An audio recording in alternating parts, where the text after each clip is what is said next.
Hello. Hello. So your mic's not on. Hello. Oh, there it is now. There you go. Give it a little volume, sister. No, you were on. You're on. Was I on? Yeah, you're No, on. she's a disaster. I just was talking a normal volume. I know. Wispy, right? Yep. I'm so meek. Yeah, you're meek. I've always known you was being very meek. There's no question about that. So how was the vacation? I had a great time. I mean, I didn't sleep that much. That sucks, but I. But that's your choice. Yeah, that's because. Oh, you mean because it was a human child? Because of Go-Go, she Yes. wouldn't sleep the whole thing. Great. No, and I was alone with her a bunch because Justin did end up going up north and we stayed back. But we had so much fun. We went to parade in Webster, Wisconsin. Well, I love Webster. I sent you and Rudy a video from the scene of the crime, the poorhouse. I sent you a little video. I'm not getting any of these emails from people. Oh no, it was a text.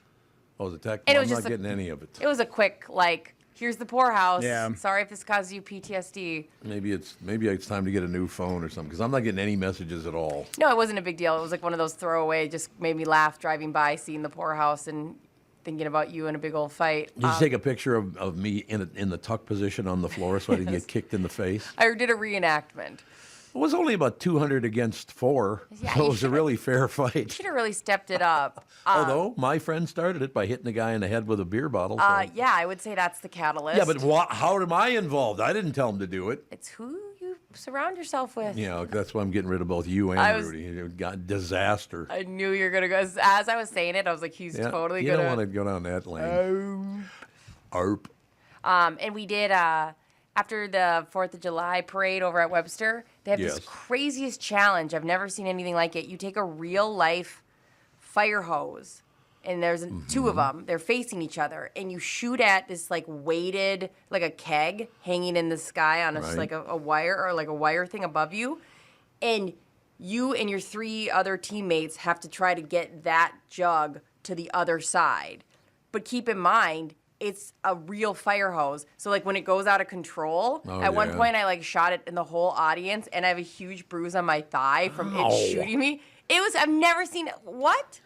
Yeah, if you've never hit yourself in the shin with a power washer before, you will never know the damage that water can do. I've never done it. No? You might as well just set your leg on fire. It hurts so bad. And yeah. now keep in mind, this is a fire hose. Yeah. Like a real, they had us talk. We didn't have to sign anything, but they were like, yeah, you're going to hold a real fire hose. Sure. If you let go of it, it will hit you in the face. Yeah. And I'm like, but so that was our 4th of July weekend. So maybe what we should do is, unlike every other news organization nationally, is tip of the cap to our firefighters and police officers and rescue teams. What do you think? For sure. The fact I that wish people knew what they did actually, and the fact that you and I probably don't have the seeds to do what they do. I definitely don't have the shoulder strength. I've been sore since that day. It was really cool. How was your 4th? It was horrendous. I was sick the whole time. And did you guys end up going still on your vacation? Yes, we went up to Madden's, which was very, very nice. Matter of fact, we got to book a guy named Walleye Dan. Ooh. Matter of fact, I was supposed to call Walleye on Thursday, but I was so damn sick I didn't do it. Yeah. But we got to give him a buzz because he's just a great guy. Walleye He's married, Dan. though, I got to tell you, with 6 kids, so he's very handsome, so I don't want you going after him. You know me. Yeah, just a given. I only trust people named after wildlife. Yeah, absolutely. Walleye. I love guys named Buck. Yes. Are fish wildlife? Yeah, sure, of course. Yeah. Are they? Yeah. You know what? I just saw an interview with I think a woman who is now a man. Mm-hmm. And she changed her last name. You know what she changed her last name to? I think this is a bold move right here. What's that? She was a woman. She's now a man, and her last name is now Buck. See? I love it. See, I love that. I think it's wonderful. Original last name was Doe, so Could this be. made sense. Unless it was Dough, then there was a big mistake. I mean, it was still a good choice to change it. Yeah, I would agree with that. Many things going on while we were gone. Brittany, you're going to have to answer. Well, actually, even you. What did you say? You're 41? 43. You're 43 now? Oh, it's disgusting. I know. Okay, gross. so you might be out of the mix. But your generation has to do something about these challenges that you all do. It's enough with that. Are these people insane? People that died. 4 of them died jumping out of boats doing like 60 miles an hour. And get this, they're saying that they broke their neck and just drowned. Yeah. I know. That Okay. is bleak. So somebody explain to me the upside of these challenges. I don't get it. What are got- you proving? It's all about looking cool. You're dead. Oh, yeah. You don't look too damn cool when you're dead. Slowly floating or like sinking in the water. Ugh. And then floating back up.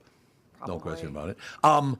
Yeah, the problem is they 4 people have died. I don't know in the last what the situation is. So I got to run this by you guys because I was thinking about this because again, obviously being, and we still don't know if I had a cold, but I think it was definitely allergies because it started with that Canadian smoke. So thank you, Canuck bastards, for that. But I'm pretty sure it was it's the current poison that's in the air right now from growth or whatever the hell it is. But yeah, I felt like shit the whole time we were on vacation. It was just great. I don't feel like great today, as a matter of fact. But it's not communicable, so you guys don't have to worry about it. It's not a cold or anything like that. But so I did a lot of reading, and I watched some television, and I really sincerely believe that people have lost their minds. Yeah. Jumping out of a boat, doing 60 miles an hour, and thinking that when you hit the water, that's going to feel pretty good, huh? What are you thinking? Yeah. I mean, even when we had like little, 14-foot Lunds with 10-horse Johnsons on the back of them things when we were running around northern Minnesota, they would hit maybe 15, 20 miles an hour tops. Right. And we would, as kids, we would jump out like, Baywatch, and we'd jump in. Yeah, when you 15 hit miles an hour. when you hit the crown of your head Yeah. on water, Yep. it feels like somebody hit you with a paddle. Yeah. So the fact that you're doing 60 miles an hour in a boat and then you jump out, I mean, you might as well just jump on concrete. Do me a favor, never use the words powerful Johnson in front of Brittany again. I'm now uncontrollable. I Yeah. am a monster. I am have to head hulked home? out. Yes. Yeah. You're going to have to head to the house. Yeah, 7 minutes in. I was just literally watching the national news this morning, and there were all these challenges going on of jumping out of boats. And you're also going to have to explain to me why you think it's a good idea to throw your cell phone at a singer on stage. I don't know. Have you seen these? Yeah.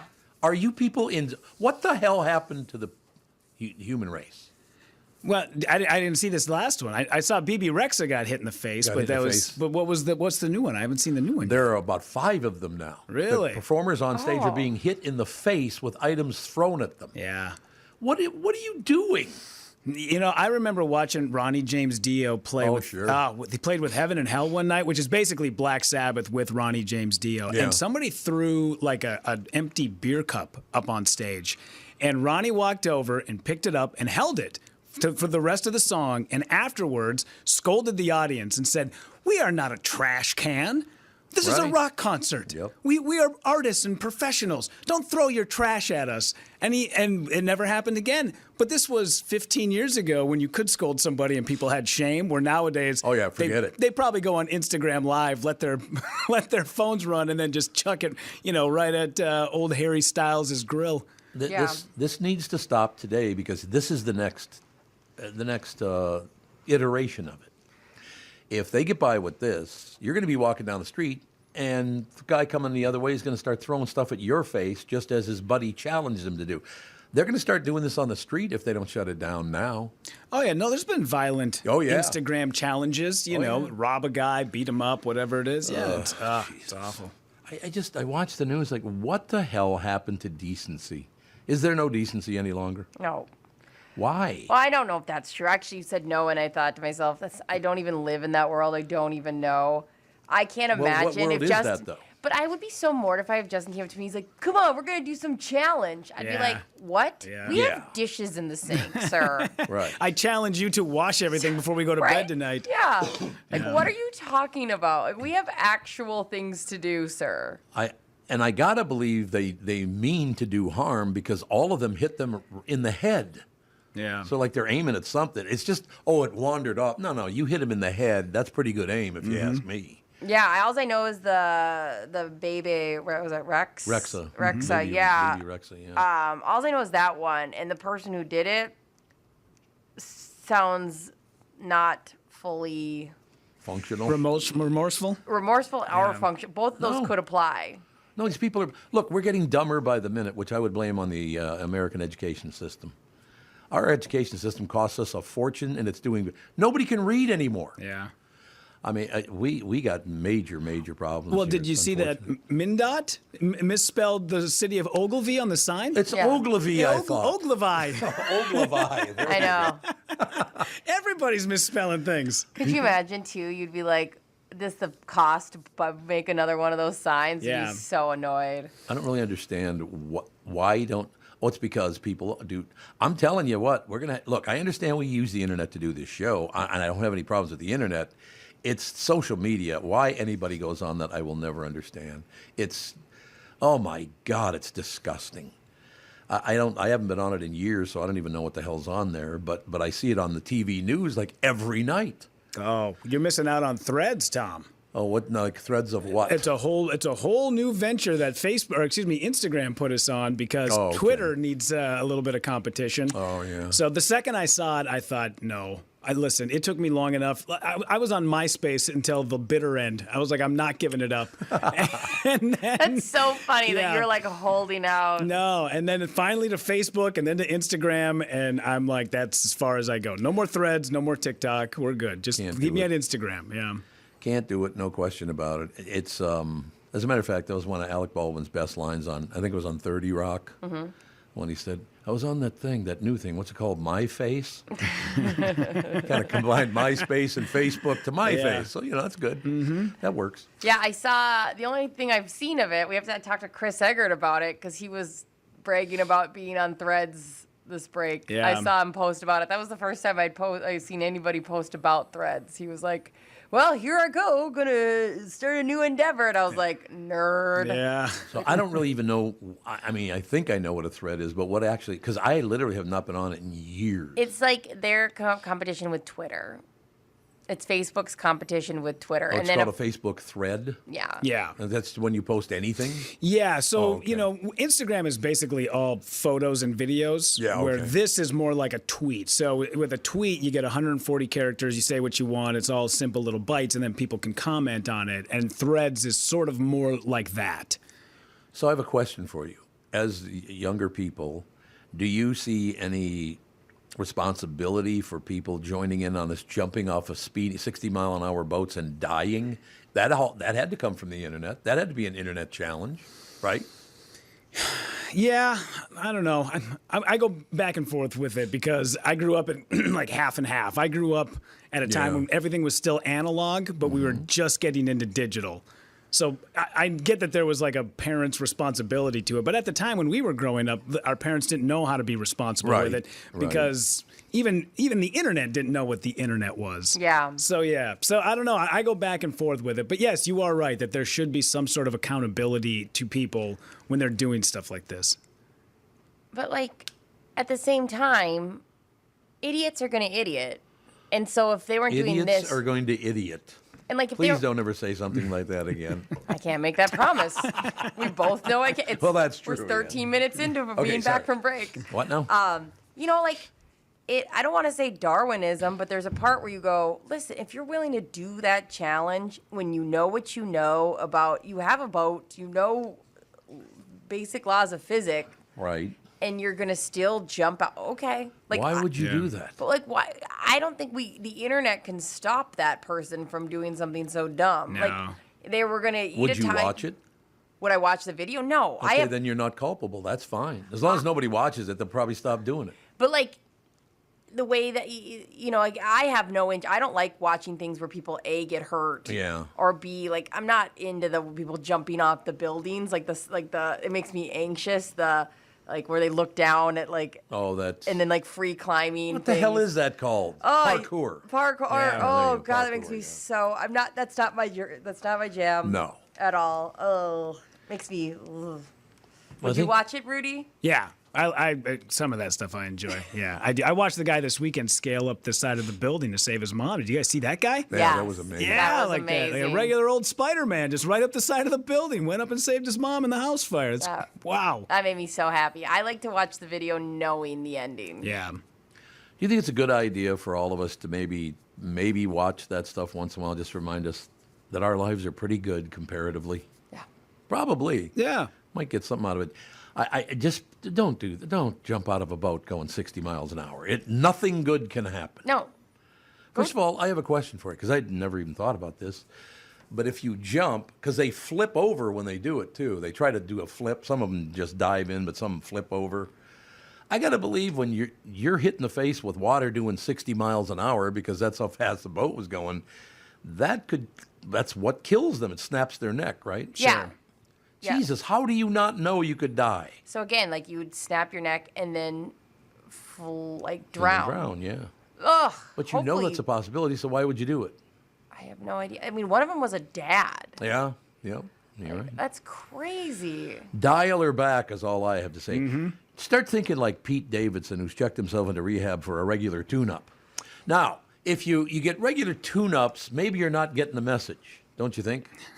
Yeah. Like I went to I didn't really, it wasn't really rehab. I went to discussion groups when I stopped drinking, 12 years ago or whenever the hell it was. And we would sit around and schmooze and all the rest of it and go, hey, this we should do this, and this. But I mean, maybe they should get some groups together and talk about this kind of thing. Don't jump out of a boat doing 60 miles an hour. It's just not a good idea.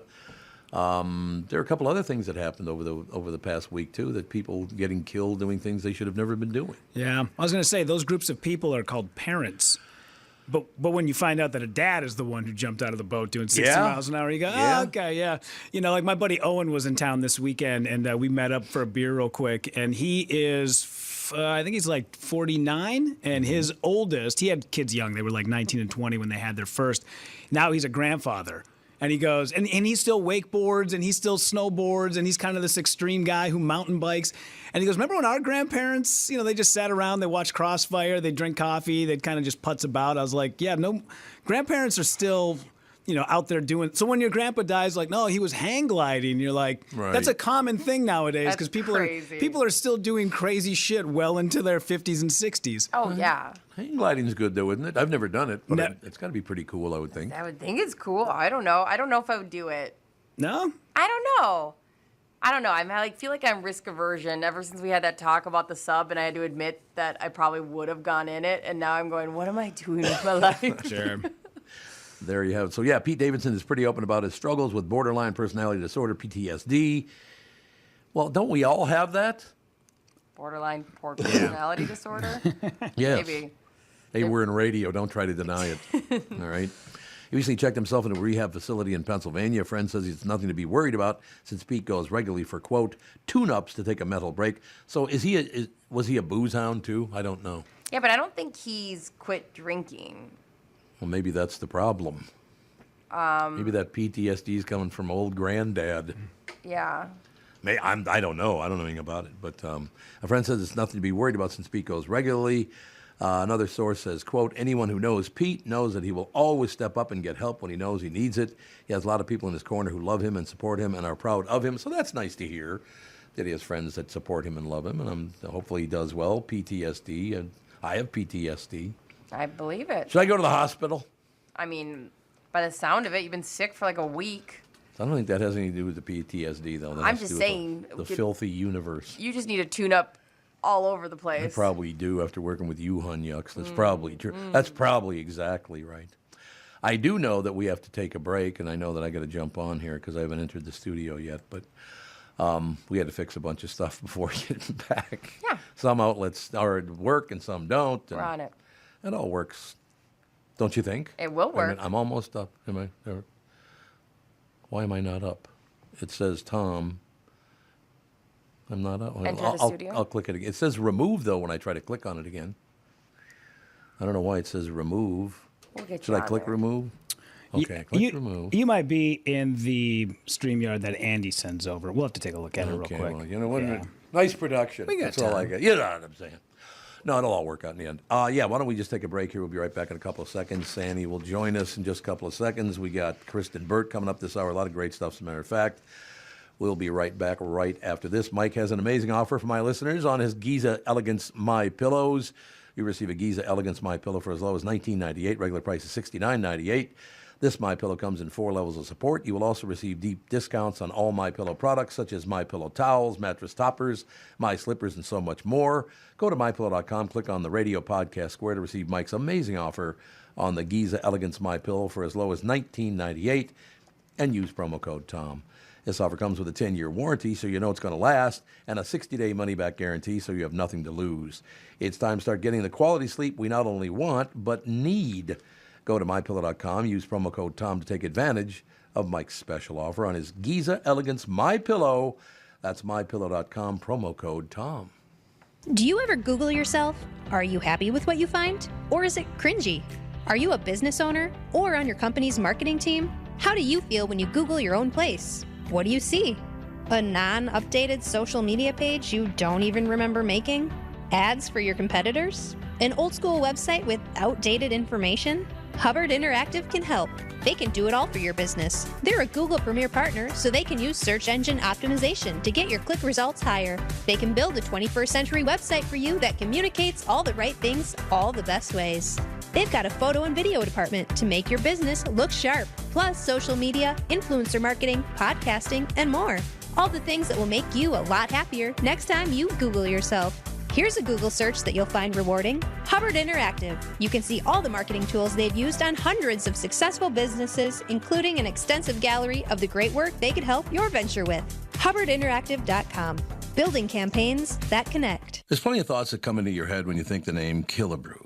Of course, there's the Minnesota baseball legend, Harmon, who was responsible for many a favorite memory at the old Met Stadium in Bloomington, and many a baseball that ended up in the stands and in the gloves of adoring fans from his home runs. There's Killebrew Drive, the legendary road that connects Highway 77 to the Mall of America, and a day of shopping you'll never forget. My current thoughts for the name Killebrew is fun floats in our kitchen with my kids and grandkids, a cool, refreshing break in between innings at Target or CHS Field. Or maybe a perfect sunset paired with a sweet, frothy beverage after fishing or on your favorite walleye lake. Killebrew root beer and cream soda. Grab a six-pack at a grocery or convenience store near you. I'm Tom Barnard. This spring and summer, enjoy the one Killebrew root beer and cream soda. Gluten and caffeine-free with a generous portion of delicious thrown in. Killebrew, where memories are created and legends are made.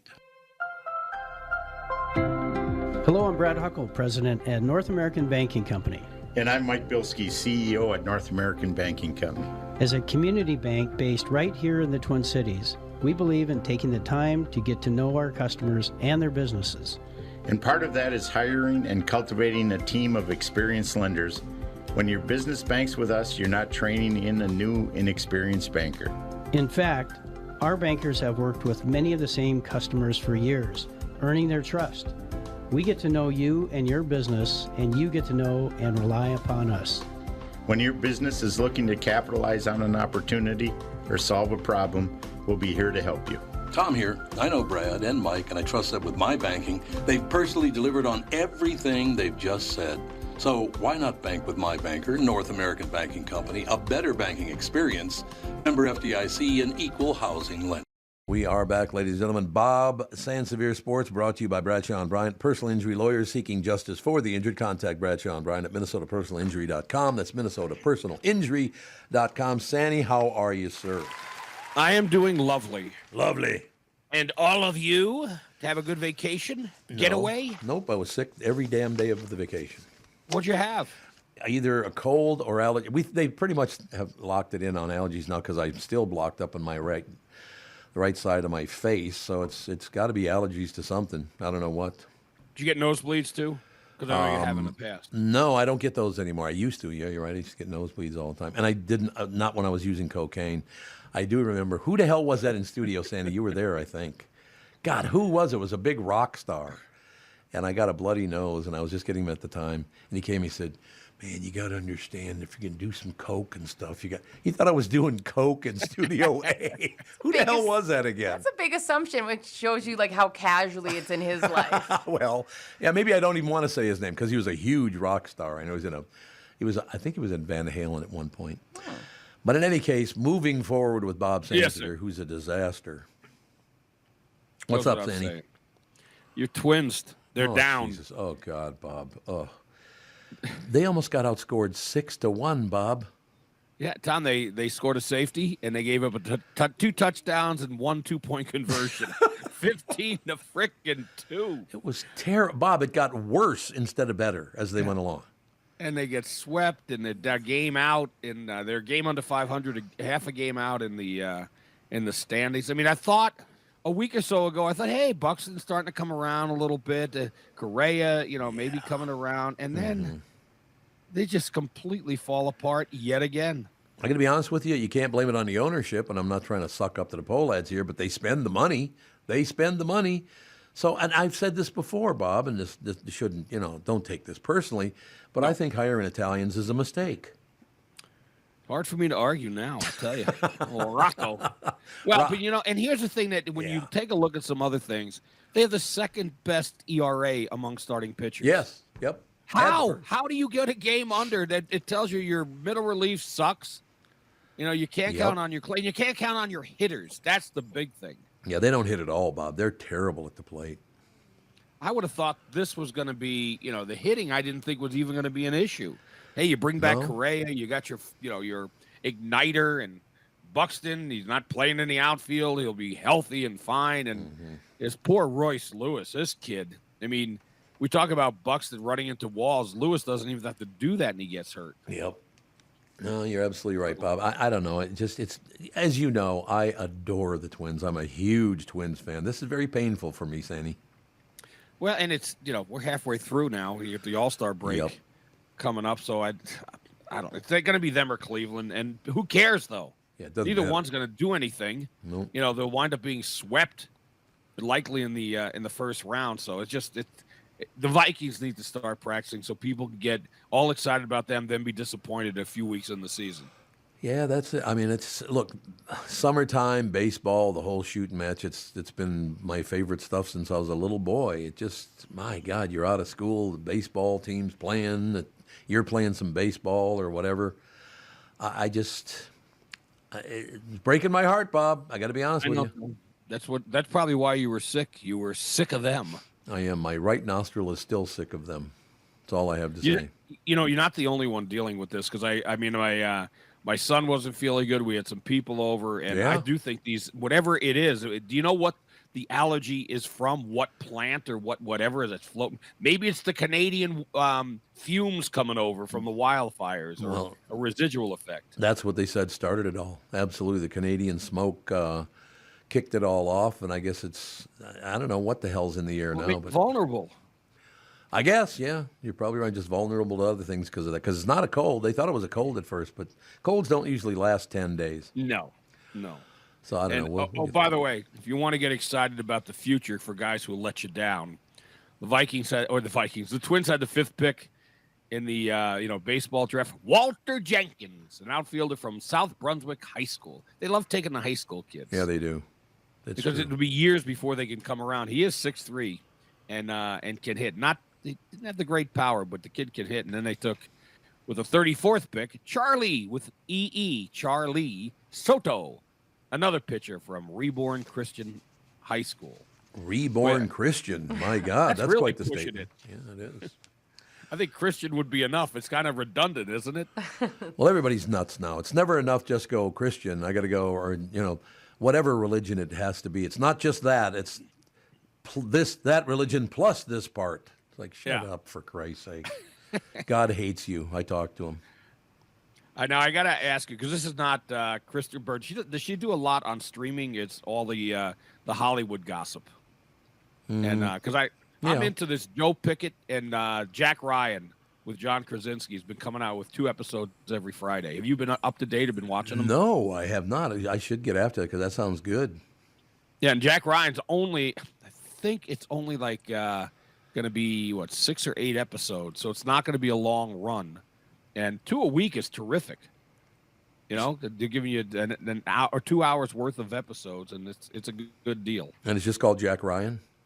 Yeah, Jack Ryan with John Krasinski. It's been out. There's like season 4. Right. And, right. But there's not. I mean, they're all. I blew through the first few seasons a couple of years ago, and then this one just started up again. And Joe Pickett's he's like a beleaguered game warden in really good. Wyoming. I am up to date. Oh, you on have that. been watching it. Okay. Yes. Yeah, we've been watching Joe Pickett from day. We're all caught up on Joe Pickett, as a matter of fact. Really, really good show. Very well acted. And there's so many others. I just can't. It's overwhelming the number of shows and series there are out there to try to stay with them and keep up with a lot of them. Right. Brittany, what's your favorite one? I still haven't watched the one on Well, the one about the soccer player, the soccer coach What's that one? on Apple. Oh, Ted Lasso. Yes. Yeah, Yes, Ted sorry. Lasso. I was thinking do want to. I documentary. hear it's great. Yeah, we're so far behind, but we've been finishing up Last of Us. We finished up Succession. We love that. And then I really want to watch. I feel like Rudy watched this. I can't remember, but it's the Gladiator documentary. The American Gladiator documentary? Yeah, I finished it over the weekend. 5 parts to it all. Yeah, really that good. looks. I was told that looks so good, or that is so good, and so I want to great. watch it. Yeah, that looks fun. Well, there you I'll have have to it. check it out. Yeah. Mo, definitely, ladies and gentlemen. As long as we're talking about movies and all the rest, I believe it's called Nefarious. I think that's the name of the movie. I should look it up while we're talking here because Sean Patrick Flannery, you know who he is? He was in Boondock Saints, Yeah. parts 1 and 2. He stars in this. He is so incredibly good. He plays a guy who's in prison. He's going to be executed for murder, and he starts claiming that he's possessed by a demon. Oh God. And it's not one of those way over the top ones and all the rest of it. It's just about this guy's convinced himself that he's possessed. And so they go in because obviously they think he's faking it because if he is mentally ill, they can't execute him. Yeah. Right? So that's all tied in there. Brilliantly acted. Sean Patrick Flannery is so good in this movie. I don't care. And it's not, I wouldn't even call it a horror film. There's not a lot of horror in it. It's just about a guy who claims to be possessed by the devil or a spirit or whatever. Really, really good. Really good movie. So it's not all that scary, but it does lean in like. In its own way, it is, yeah. Yeah. It is a paranormal one though. Like it's not. Not really. Okay, really. I get it kind of is, but then it isn't. Yeah. It's just the acting in it. Everybody in it is very, very good. I like this premise because I feel like you could go back and forth. Is it true? Is it not true? Is it real? Is it It's not true. real? I've met 2 people in the last month or so that were possessed by demons. No, I know, but I I'm just swear saying. by it. I believe you, but I just mean like, is it true in this case? Is this guy faking it or not faking? Like the premise of this movie sounds good. It is really, really good. Yeah, it's called Nefarious and is out now. I just watched it last night because Catherine was over taking care of the grandkids. Yeah. But even his facial expressions, he uses his blinking eyes, and it's just, you can just see this man is so unsettled. It's some of the best acting I have seen in a long time. Wow. Sean Patrick Flannery, really good. Now, as a believer and Catholic Italian, I would say many people who've been on death row have been possessed by demons. There's got to be some explanation be. for it. Okay, we need to circle back. Who are these friends of yours? Why do you have 4 people in your life that have demons? I didn't in them? say friends. No, one of them was Ooh. a guy at a I think I've mentioned this. He was a waiter at a restaurant. And he had this really nice, it was not like a traditional rosary bead, but it turned out it was a rosary bead around his neck, had leather. And then I said, wow, that's very nice. And he goes, well, here's another one. I said, you wear 2 rosaries around your neck? And he said, well, yes, I had been possessed. And it's to help ward him off. And the other guy said he dealt with it too. He didn't do the rosary thing, but there's a lot of people who do believe in possession and swear they have been possessed. A lot of demons out there. And I'm not saying this guy's telling the truth or not. I will say as a server, it is wild that he disclosed that to you. Like, I would be, because I'm sure he's been burned before by bringing that up. And the casually bring that up feels like you're. I think he probably feels that he is keeping him at bay, admitting that he's done it, and he wants him to stay away. So don't mess with me, demon. Remember Richard Pryor's take on possession? Walked into bedroom, girl flopping around in bed. Bitch, what's wrong with you? And that solved everything. He was so funny. God, he was funny. But Now, any- not me. I have to emphasize, not me. But I'd Okay. say there's plenty of guys who would tell you they had been with women who had demons. Well, I understand what you're saying. I'm not saying I ever have either. Don't get me wrong. But yeah, I've seen people who, if they weren't possessed, they should have been. They'd have an excuse then, at least. It'd be an Right. excuse for that behavior. Exactly. So yeah, if you get a chance, watch Nefarious. And again, it's listed as a horror film, but it's not really a horror film. It's a psychological thriller more than anything because there's not a whole lot of. I don't know. I didn't find it to be a horror film at all. It's like looking at the human brain, but the acting is what drew me to it. Right, phenomenal. That's all I have to say. Did you see this on streaming? Is it easily accessible? Yes, Okay. it's on streaming right now. It just came out this year. I don't know if, boy, does anything ever go to the theater anymore? Jesus. No, you're right. Yeah, probably the movies we really want to see now. It's got great ratings. It's got a 4.7 out of 5. Whoa. Dang. They agree with Uncle Tommy, or Uncle Tommy agrees with them, something. Yes. Well, that's all the people with demons hitting check. Yeah, there you go. Yes, that's it exactly. But again, for people to think, oh, I don't like horror films. It's not a horror film. It's not disgusting. It's not. I mean, there's some tough scenes in it and all the rest of it. But just the way these two men sitting across from one another in a jail cell talking, one's a psychologist and one claims he's a murderer, claims to be possessed by demons. It's really, and again, Bob, you just added to the story because you're talking about, 3, 4, 5 people that you guys know that maybe think they're possessed. That because people actually do think they are. Some people do. Well, some people can't come up with another reason. Right. Something that, and also though, if you are possessed, would you think you're possessed, or would the demon not let you think that? Well, the problem I have, Bob, is if I weren't possessed, why would I stay in this business? You are possessed. There's no You're question. possessed. You know what? It probably wasn't you. It's probably the demon had a cold. Yeah, you're right. He left his cold behind. There's no question about it. If I ever get possessed, I'm going to just follow along the words of Linda Blair. If I ever become possessed, I'm going to go, lick me. Like that. That'd be wonderful. You've been yelling that for all morning. Oh, yes, since I got here. At anyone who will listen. That's exactly. Lick me. We're like, okay, Tom, calm down. Does a demon have a sense of humor too? I mean, can you get a fun demon, Bob. One who is just going to tell jokes and do some good things for you? Bob, why don't we write it and get a movie made, or just write it anyway? Yeah. I love that idea. Fun-loving demon. A fun-loving possession by a demon. Yeah, he just gets you in fun adventures. Next thing you know, you're on a tandem bike and you're loving life. I love this. Wouldn't it be the greatest? You're walking along and this maybe kind of heavier guy walks past you and the demon in you goes, nice tits. Wouldn't it be? See, that kind of thing.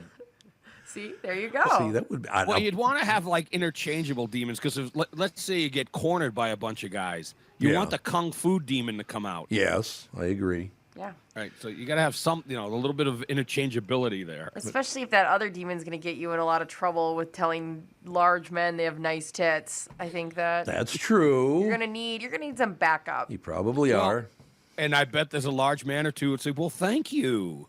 Thank you. And then you can't get rid of him. It just keeps trailing you around. Yeah.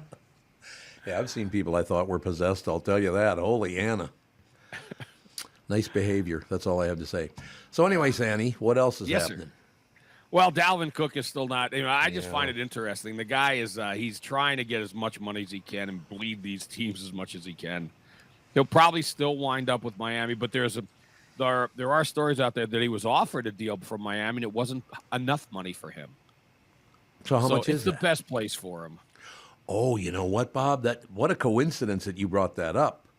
Why? Because one of my favorite lines in Nefarious, he says to the psychologist, excuse me, but I'm going to have to clear my throat once in a while on the air. I apologize, but it just won't stop. But he says, look at where we are now. We are controlling you people completely. We're putting every thought we want in your head, and you just completely go with it.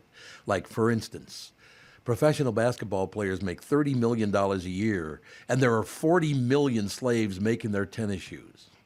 I thought that was interesting, I'm going to have to leave the room, sorry. Like, Nefarious, it sounds like really opened up a lot of dialogue. Who would have thought that a possessed... Yeah, I looked it up. It looks creepy. I think he's underplaying that it's not horror because there is. Why don't you go get him a glass of water or something? Yeah, you want me to leave as well, Bob? I said one of you. Here's one thing I've learned about Tom is that you never want to put a glass or put your hand near his mouth when he's in these moments because you never know. Wait a minute, back up. I heard there's one thing I've learned about Tom. Let's hear it. What is it? Nothing.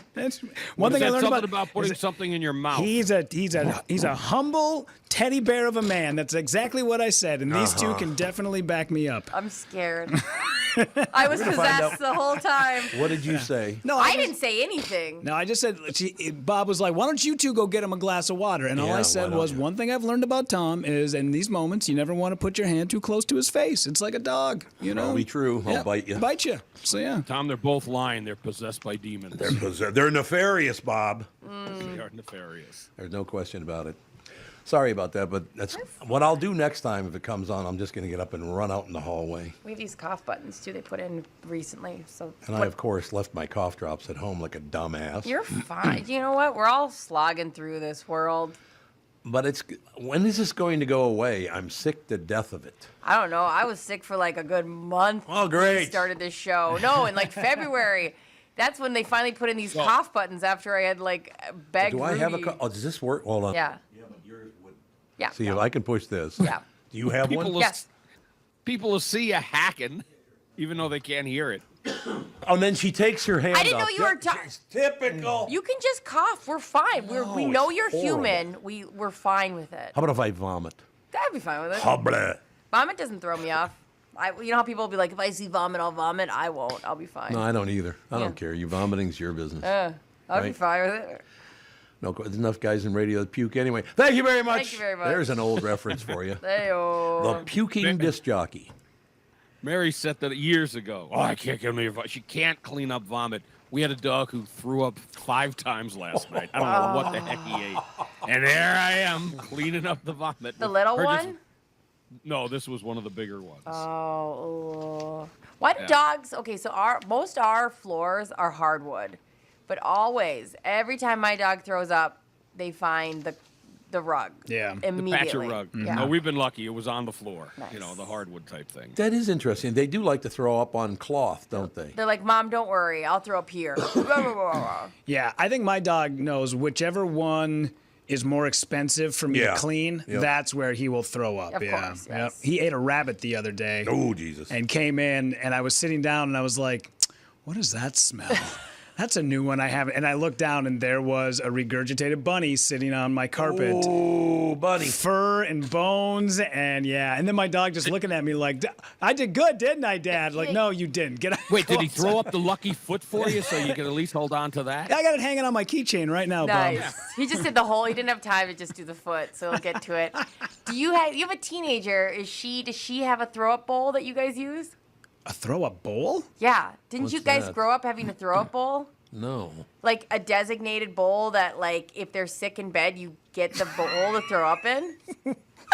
Bob, am I the only What the one? hell? A designated Wait. throw-up bowl? Well, Yeah. you have garbage cans and. You We know, had a bowl that was like, if you're sick, like, that's the bowl you get So, in your bed to throw up in. Rudy, like when you grew up, did your mom and dad take a yarn needle and shove it up your ass every time you misbehaved?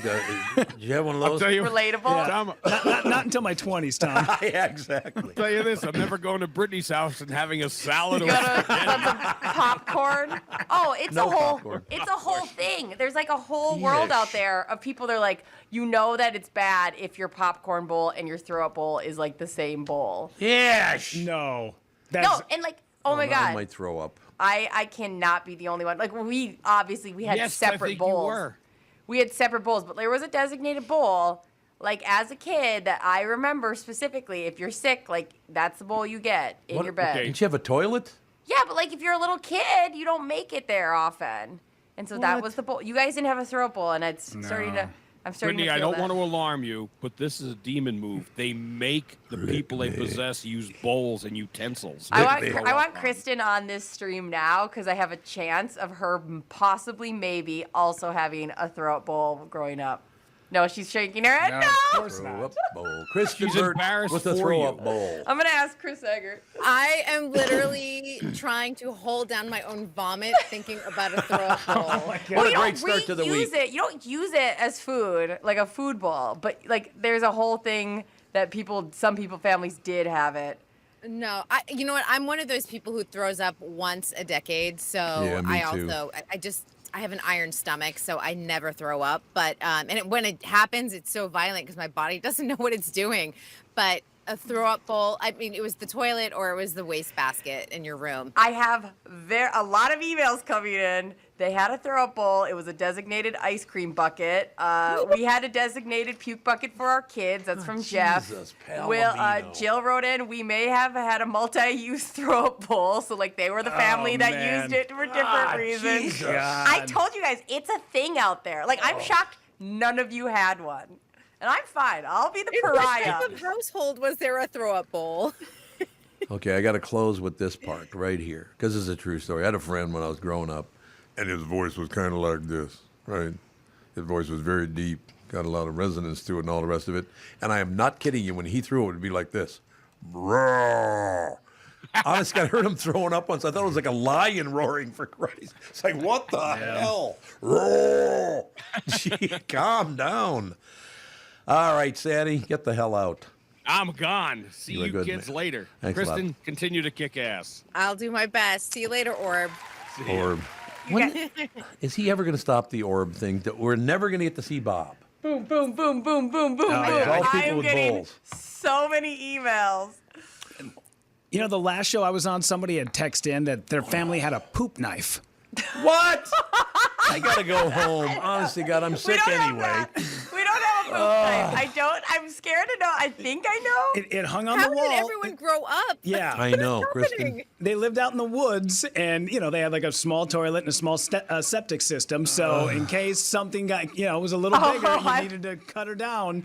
There was a knife that hung on the wall by a leather band. And they brought it up like it was just so cavalier, normal. like it's just so normal. Like your family's poop knife. I'm like, our family did not have a. We barely talked. What let did it alone do? It just hung on the wall. To and then, cut up poop for the septic tank. because if it was too big, it wouldn't go down the toilet. So they had to cut it. Oh, my It's like, God. and the way they said it was just so like everybody has one. No, not everybody has one. Was this the Beverly Hillbillies? What do we got here? Yeah. No, it's just somebody who lived in the middle of nowhere. I've never heard of one until that day. Lisa wrote in, we did. We are not alone. We had an old metal basin. Eric, I grew up with a throw-up bowl. Don't feel bad. We had a green Tupperware bowl that we used for years. You're definitely not the only one. Laura, we had a throw-up bowl. No. Wow. Okay. Leo, we had a throw-up bowl. Okay, that's good. We got your point, for Christ's sake. We got to go to break here. I just felt so alone. You are alone, believe me. What if I check those all out and they say they all came from her computer?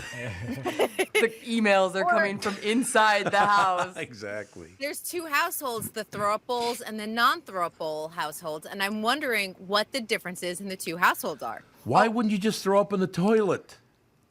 It's because Well, when you're little, you sometimes don't make it, so Oh, bull. there's that. But that's why if I was sick with the flu, my mom would be like, here's the wastebasket in case you need it. Well, that's true, yeah, but it would be lined with a plastic bag. Right. Now, Oh, if you yeah, use yeah. a bowl, do you put a plastic bag in the bowl? No, you just clean it out and you put it in his designated spot. Like there was a Where throw-up do you bowl. put the vomit after you vomited? Oh, down you the sink? clean. Yeah, Down the you like toilet? are in the toilet. You like. We're not like crazy. We don't like drink it, but like. I don't know. But then do you put it in the dishwasher? Like this is. Oh, I'm sure Ah, we hand cleaned geez. it. We didn't. I don't think we had a dishwasher growing up until way later in our life. But yeah, we just wash it. Oh. We'd have to head to the house. Just telling you. The casualness that I have become with that, and then having a baby now on top of that, I wouldn't even like. That girl throws up on me all the time. I don't even care. Sure. Are you going to have a throw-up bowl in your house? Absolutely. That's like a family thing. Are you coming for our like religion? It's generational. Yes, it's generational. Kristyn, I hope I was given it. Can I get to the weather and the break here at some point in your life? Would that be possible since it's about noon? It's gonna vomit sunshine, Tom. Come on. By the way, she might have to leave because she said comfortableness. That's all I'm saying. It's called comfort. I don't even know what you're talking about. You're a disaster, Tom. Oh, yeah, it's my fault. There's no question. What is it, about 10:45 now? We're getting over her reading her, here's some more support for me, I'm vomit. You're a disaster. We have so many coming in, and I'm Oh, gonna be God, quiet. it's never going to stop now. Sorry that we have a bunch of listeners who, for once, are supporting me, not you, for one time. Oh, yeah, I get so much support. There's no question about it. I'm going to do the weather in a break, and then when we come back, we're going to have Kristyn Burtt, and we're going to have more vomit yahoos that throw up in bowls. Yep. I still don't understand why you wouldn't throw up in the toilet. I don't get it. I have to throw up. Okay, let's go in the bathroom, and then you throw up. right? But when it happens at 2 a.m., I legitimately understand. At 2 a.m. I when suppose, you're sleeping, I suppose.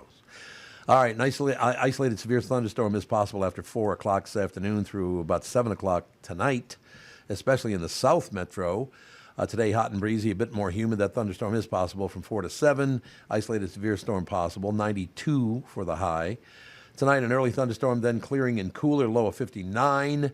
On Tuesday, breezy and cooler with partial sun and an afternoon shower with a high of 78. On Wednesday, partly to mostly sunny with a high of 79. It is partly cloudy and 72. So later on today, between about 4 and 7, keep your eyes open. Maybe a thunderstorm rolling your way. We'll take a break, be right back, and talk more vomit with Kristyn Burtt right after this.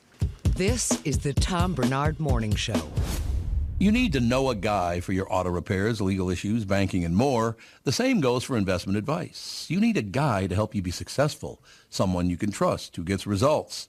Well, I got a guy for you, Josh Arnold. Josh gives you straight talk, not sugar-coated advice about your financial situation. Josh has seen it all when it comes to economic and market conditions, and Josh can make sure that your retirement objectives match your investments.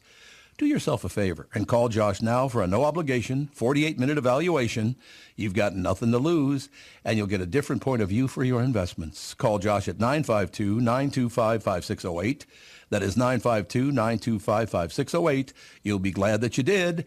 And tell him his guy, Tom, sent you. Investment services offered by Josh Arnold Investment Consultant, LLC, a security investment advisor. Past performance is no guarantee of future results. All investments involve risk. All comments and opinions are Josh Arnold's and do not constitute investment advice. Tom Barnard is a paid endorser.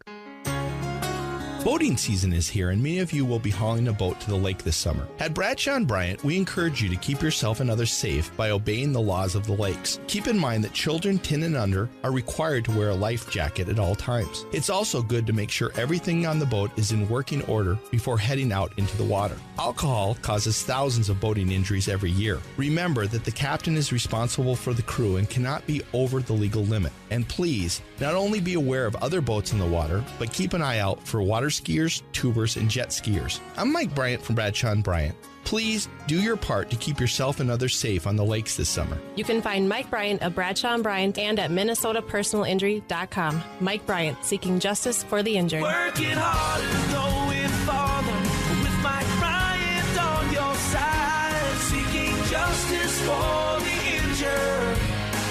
Bradshaw & Bryant. There's plenty of thoughts that come into your head when you think the name Killebrew.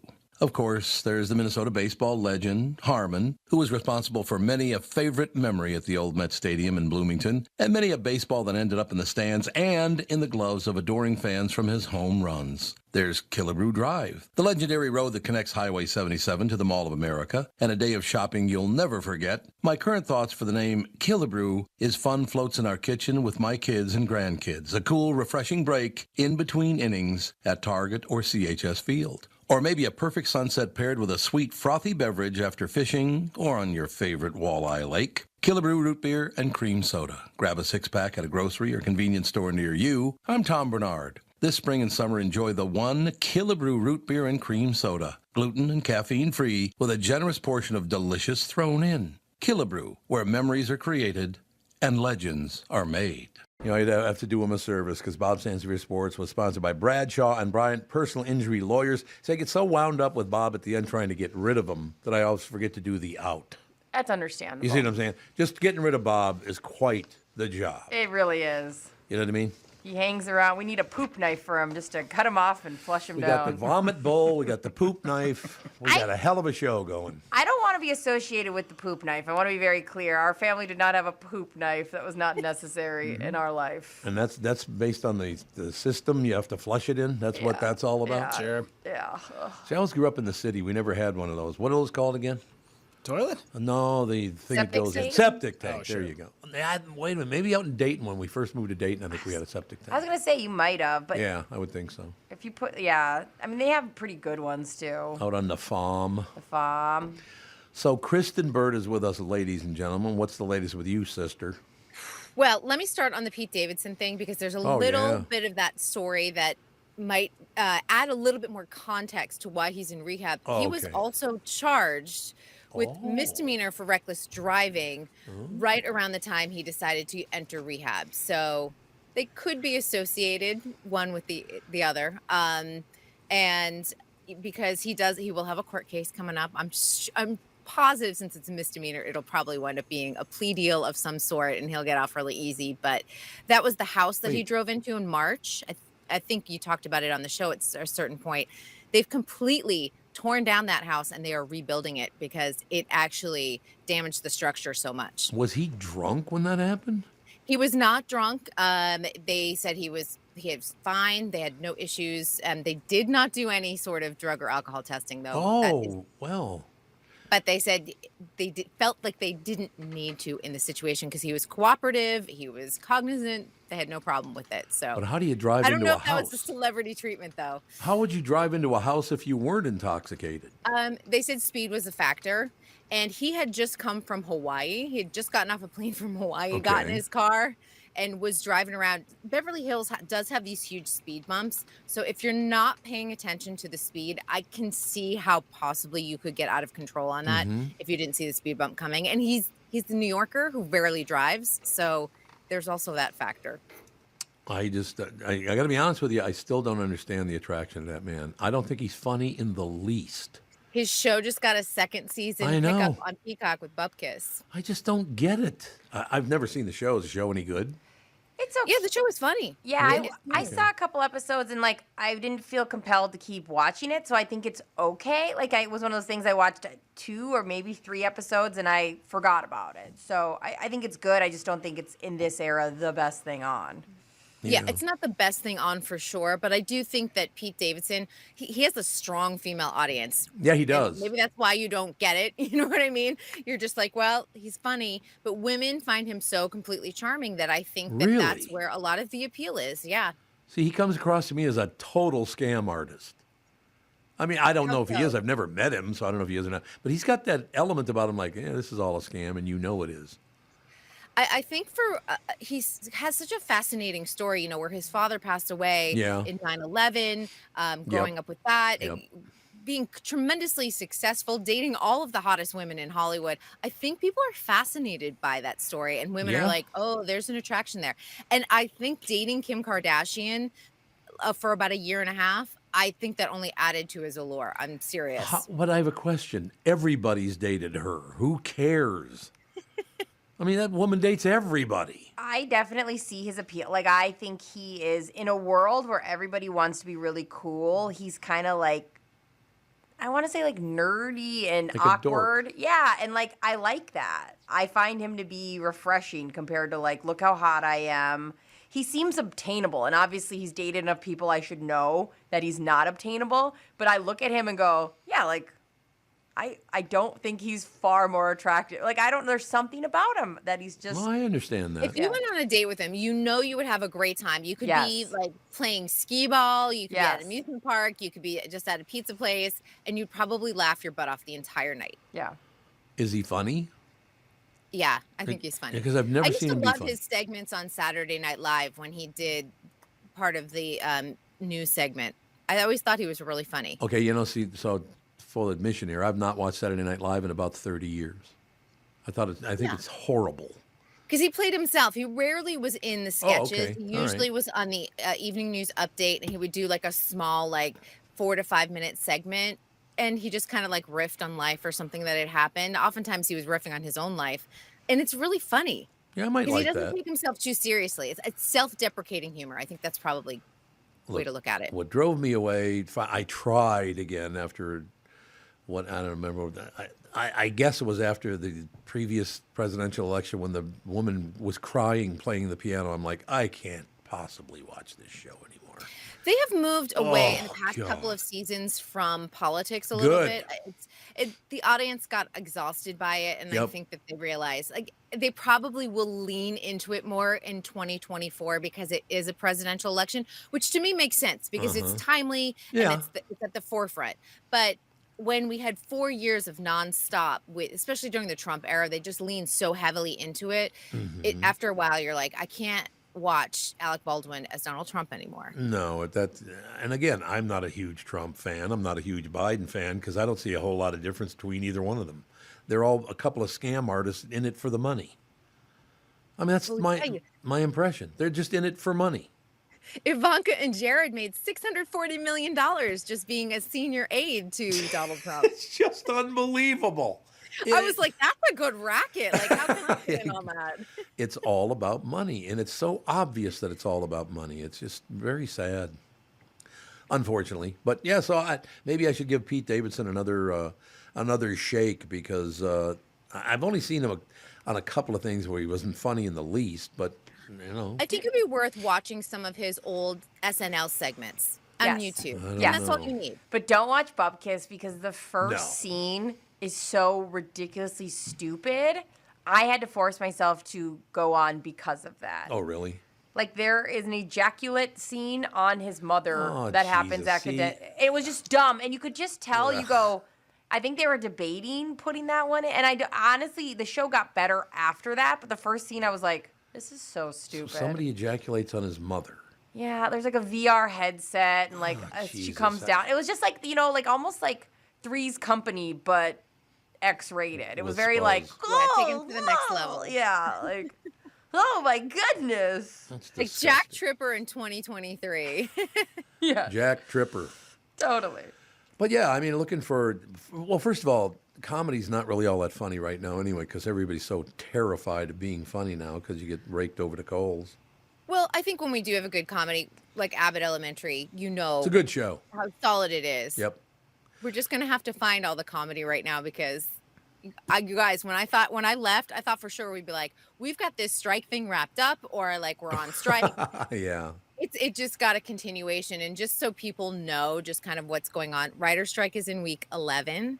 Jesus. Oh my God. Week 11. And I will tell you, it is hitting LA economically. We are seeing a lot of the writers having to reach out. There's a lot of support services that they're having to reach out, like the Actors Fund. It has a new name now, but what formerly was the Actors Fund, where they will give out, help you with your mortgage or pay some of your bills if you need it.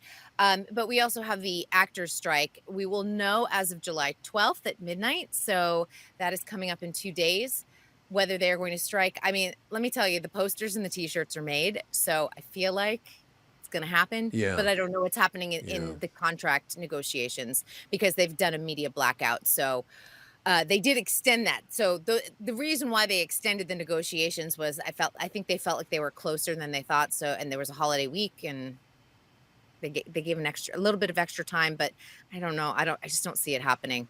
So this is television, movies, it's all of it.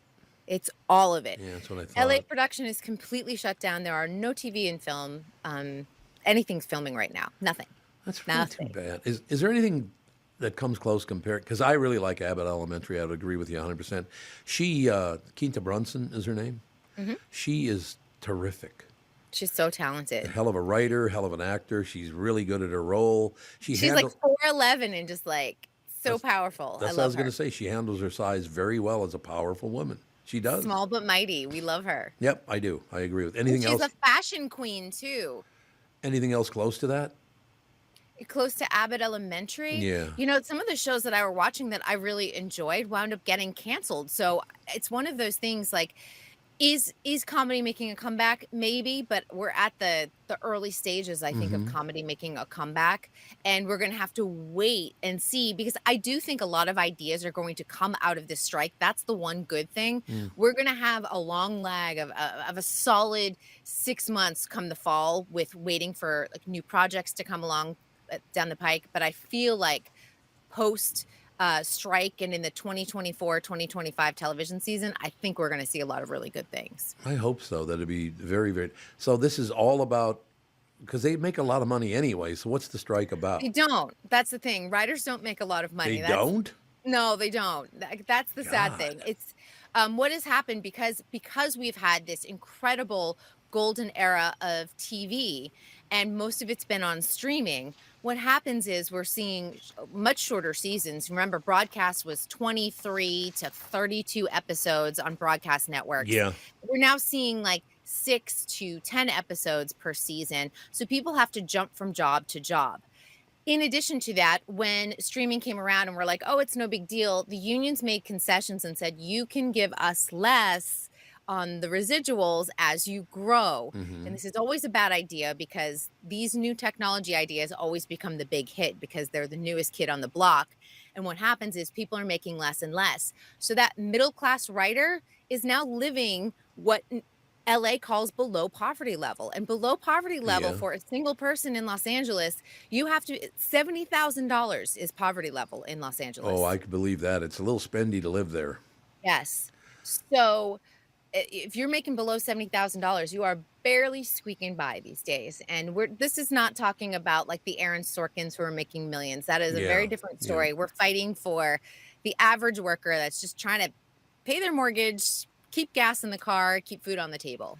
So why do they have to fight for this? I don't understand why there's even a fight. Why don't you pay them? That is a very good question. They're saying that they are broke after the pandemic and all of their frivolous spending. But take a look at those the C-suite executive salaries. We all know that they are making billions upon billions of dollars. And then they get bonuses on top of it. It's crazy. Well, we had a guy in town locally, can't say what business he was in, but his company is not doing well at all. Matter of fact, teetering, I would say teetering. Took $1 million bonus just for the hell of it. So your company, you've run it into the ground and you're taking all the money that's left? How do you live with yourself? Well, and also go back and look because it's public information. Go back and look and see who took those PPP loans and got forgiven for that. Oh, yeah. So, that is also a big issue, of course, in this town. So it's not really that fair. And then the other thing that they're fighting for is AI, which for writing is a serious, point of contention because will they just start using AI? I mean, and right now the technology is not there, but what about in 2, 5, 10 years? You've got to get these things written into the contracts now because in 2, 5, 10 years, it's too late. Well, a couple of years from now, you'll see Marlon Brando alive again. Yeah. Seriously. I mean, they can create anything with AI now. They're probably using all of our voices right now. They can use them for ads, and all of a sudden you're like, that sounds like me. No, they still wouldn't hire me. They would even an AI. They'd be out. They'd be like, no, thank you. We had an email from a listener, Darren, asking that, or mentioning that Tom should check out What We Do in the Shadows, and said it's a really good comedy. I've heard that's really good. Did you like that, Kristyn, or did you see that one? I did. It's a really good show. I think you probably would like it. It would probably hit your sense of humor. What's that supposed to mean? Was that a shot? No, for once it wasn't. You're so picky. I am very picky. I have recommended things over the years, and you're like, I watch 5 minutes and I'm out. I'm like, how can you watch 5 minutes of a show and never come back? I mean, the best show on TV right now is The Bear, and I know for a fact that you did not watch either season 1 or season 2. I watched the first episode. Exactly. It was very season boring. 1. It was boring. I have heard only people say how amazing that show is. Yeah, everybody says it is. And it is so your vibe. Yeah. Yeah, and season 2 is better than season 1. I mean, it's unbelievable how good it is. All right, maybe I should give it I should fall back in the ranks and watch it. In line. Fall back in line, Tom. Let's go. I do need some stuff to watch. There's no question about that. I know Bob also mentioned Jack Ryan. It's only 6 episodes. He was wondering. He said it was a shorter season. It's only 6 episodes on Amazon Prime, and this is the final season. So you'll have a fun opportunity to go and binge watch it. And then the other one, Jack Reacher, he's coming back too. That big fella. Isn't that it? That's what it's called. It's Jack Reacher, isn't it? I think. Yeah, didn't Tom Cruise originally play him? Yeah, Tom Cruise originally played it. Yeah, that's right. And the guy they have now is a monster. He's a huge man compared to Tom Cruise. Really good though. This is a good show. Mm-hmm. So yeah, you know what? I got to start maybe leaning back a little bit and watching some stuff because I zip through things way too quickly. Yeah, and I think that right now, I mean, because this week, let me just give you guys an example of what's premiering this week. 2 new shows and 1 movie on streaming. That's it. We are starting to get to the tail end of content. Yeah. So it's going to be very light this summer in terms of premieres.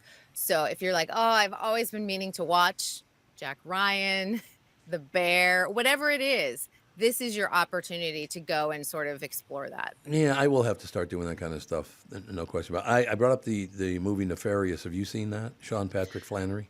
Yeah, I saw it when it came out. And are you paying for all of these? Because it's not available on streaming for free. Are you paying Yeah, I don't 4 know. or 5. It was like $5 or something. Yeah.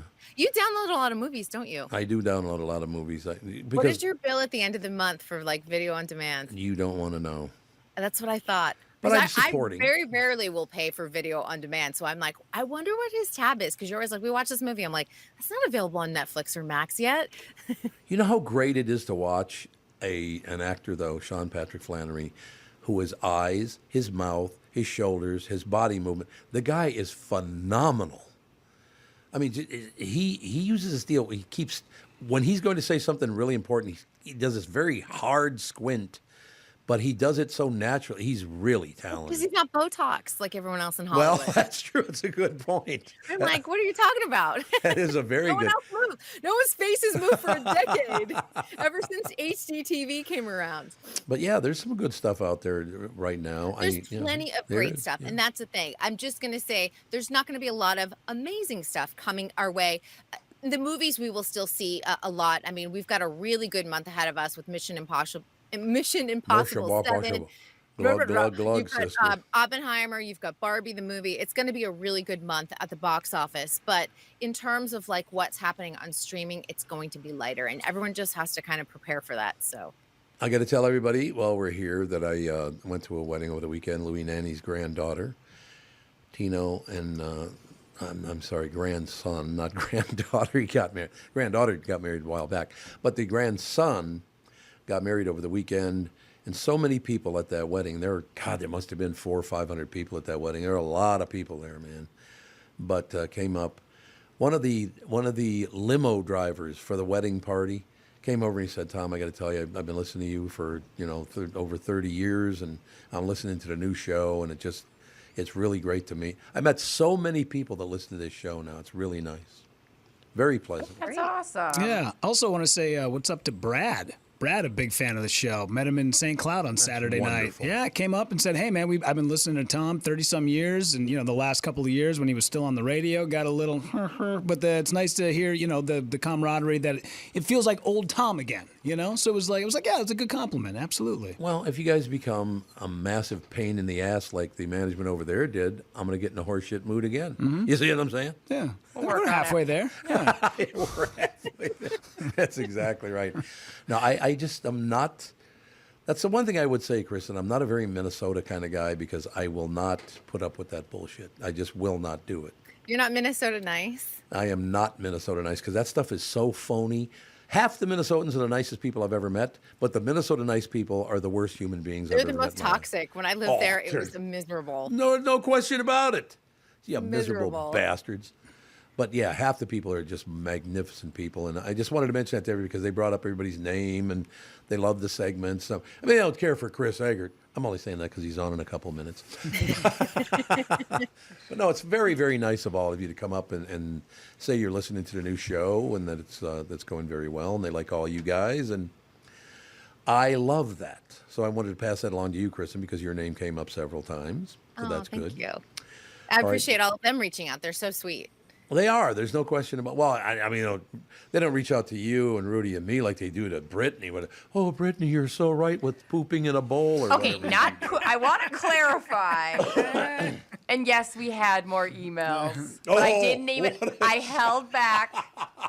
I knew you needed a break from the puke talk. I did. Yes. That is crazy. The things you learn. I was like, maybe it was a regional thing, but clearly not. Right? You know what's so great about that is that we talked about the fact that I don't go on social media, and I will never go on social media again, so I don't keep really good track. I hope everybody does understand who listens to the show, and they said they did, that I get a few hundred Facebook and requests a day. All those. I get probably 1,000 requests a day to respond to things. And I'm not ignoring you. I just don't go on social media, because I'll be arrested for threatening to kill half the people on there. You mean you were arrested for threatening to kill half the people on there? Was I? No, just kidding. I didn't think so. No, yeah, I think it's fine the way it is, and there's a bunch of people that run your social medias, and it's fine. Yeah, Melissa does a great job running the afternoon show. You guys, who runs social media for this show? It's kind of a combo. Yeah. We all respond to stuff. Oh, you do? Okay. I do all the content and then send it to Brittany, and Brittany does all the posting. Yeah. So, which one of you is a disaster? Both. That's what Both. Oh, both. Yeah. Yeah. It's a Okay. combo. We both go, great job, great job. Pat each other Are on the you guys on back. Threads now? Did you No, add the Tom Bernard? have Got you? it. It's a very friendly place. It is so lovely, Threads? honestly. Threads. That's the new Meta Twitter version of Twitter that they did. Because Mark Zuckerberg and Elon Musk are fighting each other. So 70 million people joined, I guess. I think it's almost close to 100 million now. Well, now it is, yeah, because it was like the first 2 days, I think it was 70 million people. Like, I'm like number 1 million something or other to join, but was. Yeah, I have to say it's very pleasant for now. I'm sure that will change at a certain point. Every new boyfriend is not crazy for the first 3 months. Yeah. Give it a little bit of time. Yeah. Well, I remember best behavior, but for now it's actually really sweet. So it's kind of a fun place to be. Everyone's like getting along and having discussions, and I'm like, this is what social media started out as. I wish it was still the same. That's how I felt about TikTok when it first came. I was like, this is so positive and fun, and now it's just like everything else. It's like as soon as you get enough people on there, all of a sudden, well, you can't. Are those shoes made of leather? You can't wear leather. Like, it's like, what is happening? Oh, Stop. God. I think the masses just make it worse. So the more people that join Threads, the less appealing. But at least for now, it's sweet. But you guys should come and join. What is it called?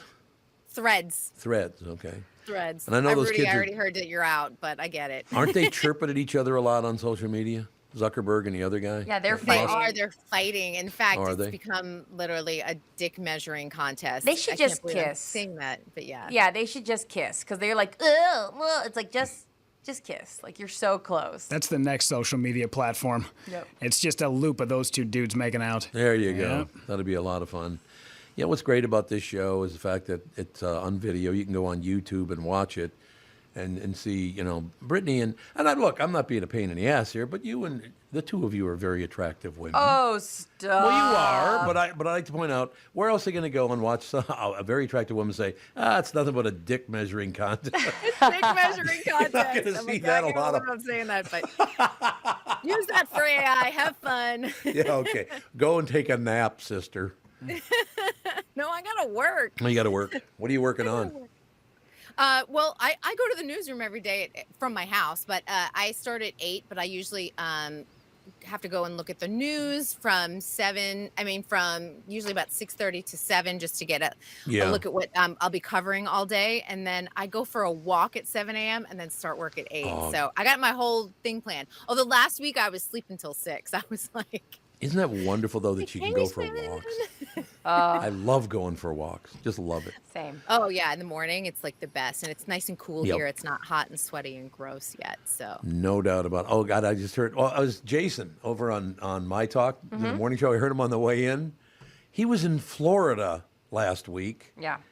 And he was on the gondola at Disney World when a tornado or something very high, I guess there were like 7 people on this gondola. That he was Oh on, my God, that'd and be it's swinging back and forth. terrifying. Holy Wow. That's absolutely terrifying. Oh, he said it was not, but he also said it was like 102 degrees with a lot of humidity. So that must have felt good. Sure.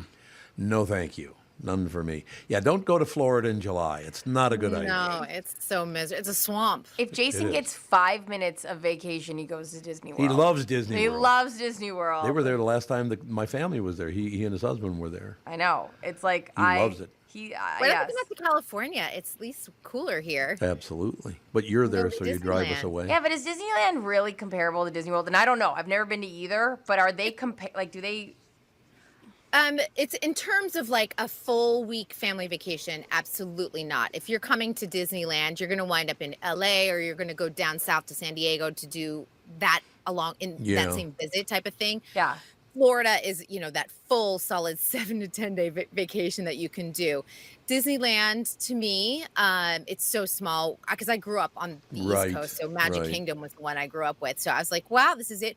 But the one cool thing about it, this is what Walt Disney envisioned. So you get to see what his vision was like because he had already passed by the time Walt Disney, Epcot, all of those had come around. So I think that's, you get to see at least like the pureness of it. Okay, cool. But it's less land, and then you got California Adventure across the way. That's super fun. But it's certainly not the same magical experience as a Walt Disney World vacation. Love Walt Disney World. All right, sister, we'll talk to you tomorrow. Yes, oh, there's the kitty. Hi, London. We missed you guys last week. The kitty. I found a cat. I didn't get to keep it because I found the owner, but I manifest a cat a little bit. Like, it worked a little bit. The cat universal distribution system's at work. It's getting closer to your house. Closer. Yeah. You think Brittany will ever understand when I'm trying to close out a segment? Is that ever going to happen? I just got excited to tell her about the cat thing. Yeah, she's been dubbed Closet Kitty by everyone on Facebook. Closet kitty. Yeah, there you go. Closet Kitty. All right, my dear, we'll talk to you tomorrow. Yeah, see you tomorrow, everyone. We shall be right back in a couple of seconds. Now, is Chris going to be with us? Because he wasn't on the TV this morning. I have not heard anything. Yeah. I sent him a message, but I haven't heard anything yet. So I don't know. He's not on. Isn't he usually on? I usually see his picture pop up. Yeah, usually by now, but I'll shoot him another line just to make sure that we're good. So. All right, that sounds great. We'll be right back one way or the other. I think Chris is going to be on next. This is the Tom Barnard Morning Show. I've been telling you for a couple of months now how happy I am with the mnfatloss.com program. Really has been easy and effective. I've lost 27 pounds. It just really hadn't been that hard either. I eat great food. I don't feel hungry. I have plenty of energy and enjoy this fantastic spring weather we're having. And I'm going into summer looking and feeling great. Right now, mnfatloss.com is offering an exciting summer special, $200 off now through July 30th. But really, don't wait until the whole summer goes by to get this program started. Go to mnfatloss.com for details on this special offer. If you want to find out the secret to losing 20 to 30 pounds in just 8 weeks, just like I'm doing, and save $200 on the program, schedule your free consultation, save $200, go to mnfatloss.com. That's mnfatloss.com. Of course, results may vary, and always be sure to tell the team at mnfatloss.com that Tom Barnard sent you. The new Tom Barnard Morning Show is proud to have partners like Bradshaw & Bryant, MyPillow, and North American Banking Company founder, chairman, and president, Mike Bilski. I've advertised on Tom's show for years, and the reason is simple. My business is recognized because of the ads, and that recognition has created growth. What business doesn't want to grow?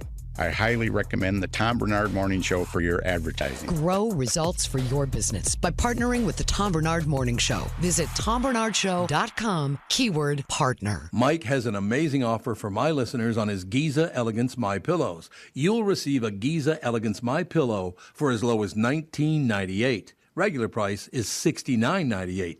This My Pillow comes in 4 levels of support. You'll also receive deep discounts on all MyPillow products, such as MyPillow towels, mattress toppers, My Slippers, and so much more. Go to MyPillow.com and click on the radio podcast square to receive Mike's amazing offer on the Giza Elegance My Pillow for as low as $19.98 and use promo code TOM.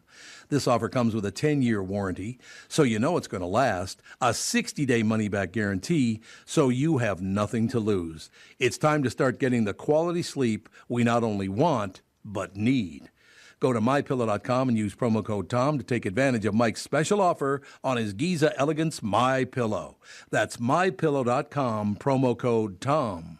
This is Tom Barnard for Niemeyer Trailer Sales. They've been a part of Minnesota since 1965, and their name says it all. They are family. If you want to take your passion on the road and make memories camping wherever you want, no motors, but pulled trailer RVs, go to Niemeyer Trailer Sales. True story. The very best brands live at Niemeyer's. Like the latest from Rockwood by Forest River, #1 in their class, whether you want a tent trailer, expandable, travel trailer, or a fifth wheel, Niemeyer Trailer Sales has it all. Plus, they deliver on the forgotten art of customer service with personable employees, often sons and daughters of the third-generation family-owned business who simply do what they say they will do every time. Come explore their huge selection and consult with RV service pros. You will leave satisfied no matter what you are looking for. The Niemeyer family welcomes you to visit both of their locations in Albertville and Elko New Market before your next vacation. Head to NIEMEYERS.com and put your passion on the road. Niemeyer Trailer Sales. Yeah, like you and Dan don't piss me off too. What do you think of that action, sister? It's 360 attack on you. It really is. There's no question about it. News brought to you by Mr. Money Talk, Josh Arnold. And Josh, I got to get a hold of Josh because I was supposed to have dinner with him last week, but I was sicker than hell, so I couldn't. But Josh, I'm on it, and we'll have dinner this week if you want. Call Josh for your free 48-minute financial evaluation. So I got to get a hold of Walleye Dan up at Madden's. Yes. I got to get a hold of Josh Arnold, have a little dinner with him and he and his lovely wife and Catherine. What was Madden's like? It was wonderful. It was really, really nice. Met a bunch of people up there. It's really funny because everybody was so incredibly friendly and nice. And there was this one guy, his name is Mike, and he likes motorcycles. And I would give you the name of his girlfriend too, Heather. But I don't know who I'd like to fight least, Mike or Heather. Yeah. Because I think I get my ass kicked either way, so it doesn't really matter. They'd probably take you on together, romantic. But Mike, if you saw him from a distance, you would go, "Oh my God," because he's. I mean, he dresses like a biker, rides the whole. One of the nicest men I've ever met in my life. That's awesome. Just a great guy. Huge fan of the show. Were the cabins, was it like you get your own little cabin, or was it a hotel room kind of thing? There's some hotels, some cabins. They got everything up there. It's I've never been there before. And so all the family went up. Both Alex and Andy's, both their full families went as well. Yep. Was the things, because you've got quite an age group going through, where they're able to play with like little kids to Fawn's age? Yeah. Oh, they have this. I had never, like I said, I'd never been to Madden's before. Yeah. It's kind of funny because as you're sitting up there on the deck, there's a pool. They just built this new outdoor pool area attached to because there are several different buildings. There's a ton of buildings up there. Okay. But as you sit there and watch your kids, your grandkids swimming in the pool and all the rest of it, you look to your right and there's Gull Lake, which is absolutely stunningly beautiful. You look to your left and there's forest. It looks like you're on top of a mountain, even though you're not. Wow. It's kind of interesting. You literally feel like, God, it looks a lot like Colorado. In that way, that's super. We did Cregan's. I think that's it's right next door. Yeah. We did Cregan's once. My one of my Army friends got married, and that's where he got married. It was a blast. It was super fun. And it's not that far of a drive, but no, it wasn't. Yeah, I wish we would have rented out. I know it probably would have been a little too spendy, but it would have been cool to have a cabin right on the lake. We had like one of like the hotel, like a very hotel room, kind of farther off. But I think as Go-Go gets older, it'd be fun to rent right on the lake. That'd be a blast. Matter of fact, I'm talking to Walleye Dan about maybe doing a couple of shows up there or something at some point. Sounds amazing. Did they swim in the lake at all, or just pools? They did both, yeah. That's fun. They have this whole play area. They have this beautiful sand beach. Yeah. And then the kids play on that. And then they got a whole area that's surrounded by kind of like a rubber barrier or a foam rubber barrier. So the kids can't get out beyond that. But they've got these huge blow-up slides and castles, and it's really cool. Ethan's about 1.5 years now. How's he with water? He likes it. Yeah. He's got a good attitude about it. Not yet. It was a wonderful time. I wish I had felt better. Yeah. Actually, I didn't feel that bad when we were at Madden's. I was starting to get there. Mm-hmm. That's why at first I thought it was a cold, but then I realized it's just whatever it is. But no, every minute we had there was really, really nice, except for one thing I will tell you. Oh, I'm scared. What is it? I won't say where we were, but golf was involved. Oh, no. And I am so tired of, listen, you want to listen to music on your golf cart? Listen to music. But it doesn't have to be blasting across 3 holes. Yeah. I don't really want to hear your music while I'm trying to play golf. That would be really nice. People yelling, screaming. And this was not at Madden's, by the way. This is at a different place. Mm-hmm. It was not at Madden's. But then, here was my favorite part. Uh-oh. Catherine's driving. I am riding in the golf cart. And I didn't hear a word. But all of a sudden, and I am not exaggerating this, trying to make it sound more dramatic than it was, a golf ball missed my face by about 1 inch. It went right in front of my face, went right through the cart, didn't hit Catherine either. It went between the two of us. If that ball had hit me, I might be dead. My husband, before I met him, he's a SKOR. Here. God. Got hit with a golf cart. Had to have whole reconstructive surgery on his nose. Wow. Yeah, it was so bad. I mean, when he tells the story, it was so bad. I mean, I am not exaggerating because I asked Catherine this and everybody else. They said that ball was about 1 inch from your face when it passed you. Because I didn't see it coming. Yeah, I didn't see it coming at all. It just kind of was like, when it was like just 6 inches from my right eye, I could see it. And then it passed right through my face, and very quickly, obviously. But And I did not hear them yell. Other people claim they heard him yell for whatever. I didn't hear him yell for. Yeah. So I don't know if they did or not. But my God, I literally probably be in the hospital still if that had hit me. Oh. Yeah, I took one off the back at Lost Spur over in Egan, and we were on like hole 3, and I told my brother-in-law, I said, this feels dangerous. Oh, yeah. Because they had like a high school, like a girls' high school competition going on at the time, and it's not the caliber of golfers, it was the amount of golfers. They had way too many people on the course. Yep. Everybody was waiting 15 minutes at every hole, and we got to hole 3, and I'm like, this doesn't feel right. We got to hole 4, and I heard this little tiny squeaky voice from 200 yards out go, 4, and as I turned, pow, right in the back, and I was like, all right, we're done, we're done. And we went back in, and we turned the cart in, and the guy's like, everything cool? And we're like, dude, too many people, it's too dangerous, we're done. And they were cool. They they gave us a refund and said, yeah, we're sorry, come back anytime. So that's nice of them. yeah. Yeah, it's like when my husband tells this story about this guy hitting, and he ended up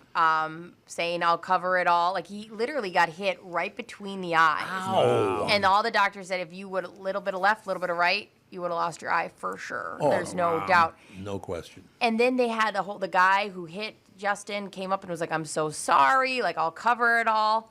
Couldn't get a hold of him at all. Imagine that. Just went disappearing. He ducked out on him? Ducked out on the bill. Yes, my number. Just call me at Federal 5. Yeah, okay. So avoided it. And it's like, you hit a man with a golf ball. Yeah. Human decency. And you know your homeowner insurance pays for it. Yep. So they all ended up going to court, and it was just terrible. Oh, you did track him down, though. Oh, yeah. Yes, that's good. Justin was probably in his early 30s and was like, I can't pay for all of this. I mean, he had to get so much. It was crazy. And it was just like, then the homeowner's insurance took the lead and was like attacking Justin for all these. It was crazy. Attacking Justin for what? Get your face out of the way, damn it.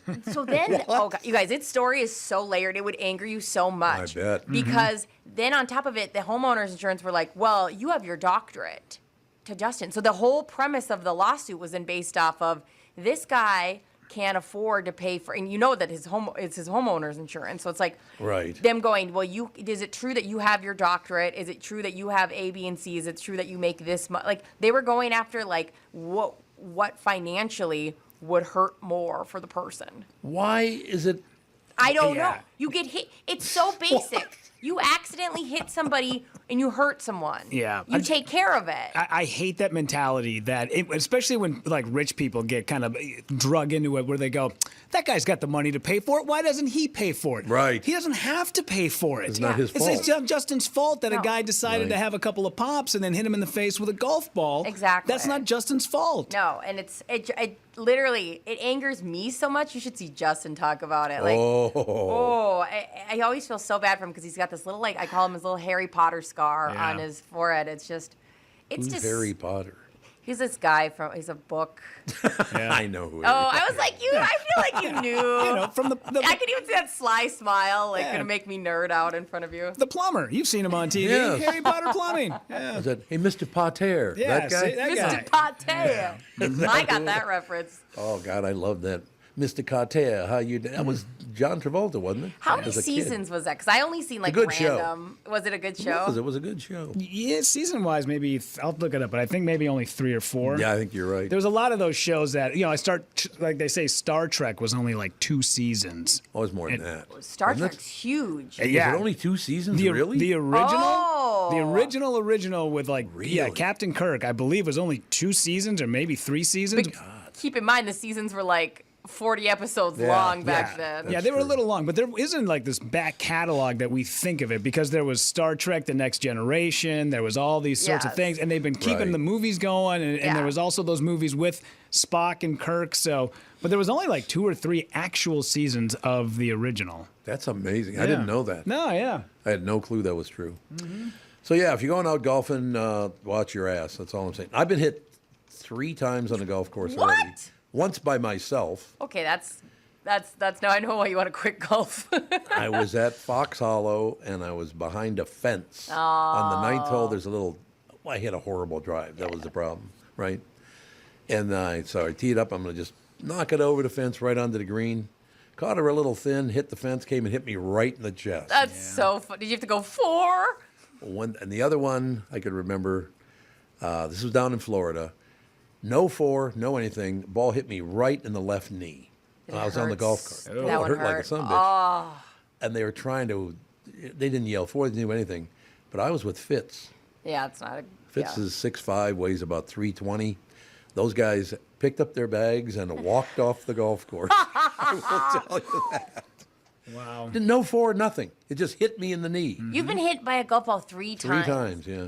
Either you're the luckiest son of a bitch because you've never been, like, hospitalized for it. No, that's true. Or you're the unlucky. 3 times seems insane. Well, this 4th one would have put me in the hospital. If that had hit me, I'd definitely have been in the hospital.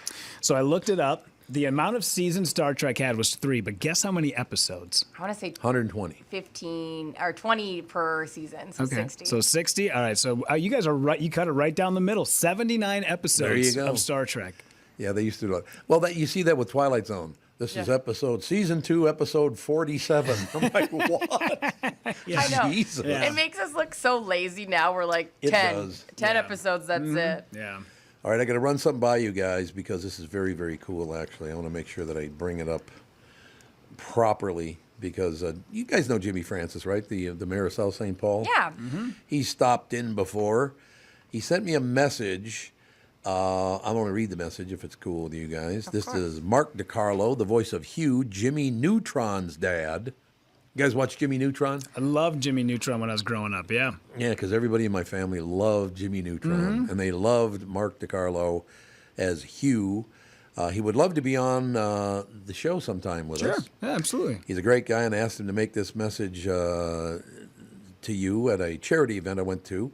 Hugh Neutron. There's a picture of Hugh Neutron. You see him there? Oh yeah, totally. So you know Hugh Neutron too? I know the show a little bit. I didn't watch a lot of it, but I'd seen it. It was so popular when it was popular. Oh, he does it.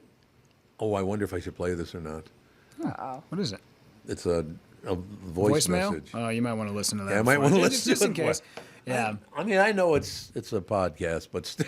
Yeah. Because every now and again, you will hear the guy who's like the voice of Fred Flintstone, like drop a message to somebody. Oh, and it was yeah. something that was so out of Fred Flintstone's character, but it's kind of funny to sit and listen to, you know, Fred Flintstone say something that is very blue and obscure. Oh, yeah. Bonnie, I heard you take it deep. Yeah, right? Yeah. Yeah. See? Yeah. Something like that, yeah. I used to love it when you go, because everybody do it to me, of course. My name Barnard. So as soon as that damn show started, I'd go to school. Bonnie. Yeah, oh, I It's like, bet. oh, right. So my name was Barney for about 2 years. Oh, I bet. Bonnie. Bernard has a lot of cute nicknames, though. Like, I'm still surprised we haven't done St. Bernard much with your name. How about Brainerd? I get that one too. Yeah. Tom Brainerd, how you doing? Good to see you. Yeah, thank you very much. It's not Tom Brainerd, but other than that, so yeah, we'll get a hold of him, Mark DiCarlo. We'll get a hold of him and have him on the show. Everybody I talk to watched Jimmy Neutron. And I mean, everybody I asked about it, they watched the show. So you like the show? I loved it. It was a little past my time, but I had cousins that I used to babysit. Oh, okay. And that's what we would sit down and watch. Because there was still like some sort of cross. Like I was a little too old for Power Rangers, but I still loved it because my cousins watched it. So I secretly, you know, even though I was like, sneaking cigarettes and chewing tobacco. I was like, Power Rangers is dumb. It's for little kids. And then I'd go home and watch it secretly by myself in the basement. Yeah. I feel that. I love that kind of stuff. But it's so nice to hear that people want to come on the show and have a good time and all the rest of it. I should mention also, because we got a guest coming up in just a couple of minutes here. We've got to take a break in about 3 minutes. But went up to Madden's, which is up there on Gull Lake. And on the way home, you go a little west. And I suppose it added maybe about an hour to the trip, something like that. Went to Long Prairie, Minnesota. Had to go through Browerville, of course, where Tom Brady and my mother were born. Tom Brady's mother and my mother. That's why the town's famous. I was going to say just making legends left and right. Tommy B, both Tommy B. What do you think of that action? I mean, I get you guys confused all the time in my phone. We look exactly the same. I'm constantly accidentally texting no the other doubt one. about it. But I went to saw I adore this woman. I love her dearly, have since I was a little boy. My Aunt Mary Ann, went and visited her with her whole family. Everybody in the family was there. Oh, wow. Well, Louise wasn't. She lives in Montana now. Okay. But I adore her, too. But this family, the Levine family, Lawin, so the Levine family from Long Prairie, I got to see her. And I told her, And I was reminded of the story. I told her how much I adored her, and she was so sweet. And it makes you tear up because, Yeah. it's one of those kind of situations. Huge impact on you. But I was reminded of a story when she lived with us, when we lived downtown at Spruce Place, downtown Minneapolis. She lived with us for about a month or two. It was my father's youngest sister. Okay. And Marianne stayed with us for a while. I was 2 years old, turning 3. Okay. And I handed her a piece of paper, and there was scribbling all over the paper, apparently. And she said, "Tommy, what's this?" And I said, "Well, I wrote you a note." And she says, "Well, what does it say?" And I said, "I don't know. I can write, but I can't read." So all these years later. That is such an Andy thing. It's a very Andy thing to say, it's such an Andy thing to say, like, "You idiot, I can't read." I can write, but I can't read. I have no idea. But you know what it means to you? You guys know this because you have family members in the same situation. To see someone you've adored your entire life since before you even have a memory. Marianne and I just clicked. Oh, that's all these years. That's so sweet. It's very sweet. Does it make you so happy too that there's so many people in your own kid's life that have affected them like that as well? Like, you know, you don't always have a lot of that growing up, but like it just seems to be more and more where they'll remember things like that. That's so cool. It's a great part of life, there's no question. And again, you watch the news and everything sucks and everything's horrible and everything, oh my God, blah, blah, blah. There's so much wonderfulness. There's so many wonderful things in the world that just bury all that crap that you see on television. How old is she? She'll be 90 in September. Wow, and sounds like her memory is like honest to God. You would love Marianne Levine if you ever met her. She's one of the best of all time. She sounds awesome. But seeing everybody. That's such a funny story, hearing that about yourself as a kiddo. Yeah, I can't read. I can write, but I don't know how to read. Come on, lady, get with it. I love it when kids look at you like you're an idiot. Yeah. Like when you bring up something and they're like, "What are you talking?" Like eye roll, and you're like, "Okay." Like you pooped your pants 2 minutes ago. All right. Like. Yeah, there you go. Come at me. I was also reminded, we only have 1 more minute, so I'll throw this in here. Then I was reminded also, her husband Larry, who unfortunately died many years ago, Larry Levine was another guy. I just adored that man. Just a great guy. That's a great name. Larry Levine is a good name, isn't it? They owned a farm up just outside of Long Prairie, as a matter of fact. So we went out to the local watering hole one night as a family, and my parents weren't there. My mother was not there, I should say. And so Uncle Tommy kept sneaking some drinks. Oh. And how old were you? 14. Okay. And Uncle Tommy apparently got pretty lit up at 14. Yeah. Because I was reminded and I guess Larry just laughed his ass off. Because I sat down with Larry Levine, whom I, again, just adored that man. I sat down and I said, "Larry, I got to tell you something. There's the thing called an uncle, and then there's another generation that's a great uncle. But you're both. You're a great uncle. Larry, you're a great uncle." And he just, I guess, laughed I don't remember doing it because I was drunk at 14 years old up in Long Prairie. Tell me why I both love that story and am embarrassed for you. Oh, I understand. Yes. I understand completely. I love that. You're not an uncle. You're a great You're uncle. a great uncle. See what I did there, Larry? You see what I did there, Larry? I worked it out, man. That's all I know. That's funny. I got to be honest with you. I didn't think I'd say this, but this is probably the best report that Chris Egert's ever given us. Hands down. I appreciated it. I feel positive. So It's really nice of him to kind of lean out there and let us know he wasn't going to be on. Yeah. I don't know. I tried to reach out and be like, "Hey, dude, are you around? What's up?" And still nothing. He's like, I hope he's okay. He's doing that thing where he's like, "Oh man, they left me for a week and now I'm going to totally ghost them. Like they left me alone with my stupid news job and now I'm going to hide from them." My stupid news job. Because he has to be serious on that and he gets to be silly on this. That's true. We'll take a break. Emma Carpenter is going to join us at some point. We'll be back. This is the Tom Barnard Morning Show. Listen live on the Tom Barnard Show app or at tombernardshow.com. You need to know a guy for your auto repairs, legal issues, banking, and more. The same goes for investment advice. You need a guy to help you be successful, someone you can trust who gets results. Well, I got a guy for you. Josh Arnold. Josh gives you straight talk, not sugar-coated advice about your financial situation. Josh has seen it all when it comes to economic and market conditions, and Josh can make sure that your retirement objectives match your investments. Do yourself a favor and call Josh now for a no-obligation, 48-minute evaluation. You've got nothing to lose, and you'll get a different point of view for your investments. Call Josh at 952-925-5608. That is 952-925-5608. You'll be glad that you did. And tell him his guy, Tom, sent you. Investment services offered by Josh Arnold Investment Consultant, LLC, a security investment advisor. Past performance is no guarantee of future results. All investments involve risk. All comments and opinions are Josh Arnold's and do not constitute investment advice. Tom Barnard is a paid endorser. I've been telling you for a couple of months now how happy I am with the mnfatloss.com program. Really has been easy and effective. I've lost 27 pounds. It just really hadn't been that hard either. I eat great food. I don't feel hungry. I have plenty of energy and enjoy this fantastic spring weather we're having. And I'm going into summer looking and feeling great. Right now, mnfatloss.com is offering an exciting summer special, $200 off now through July 30th.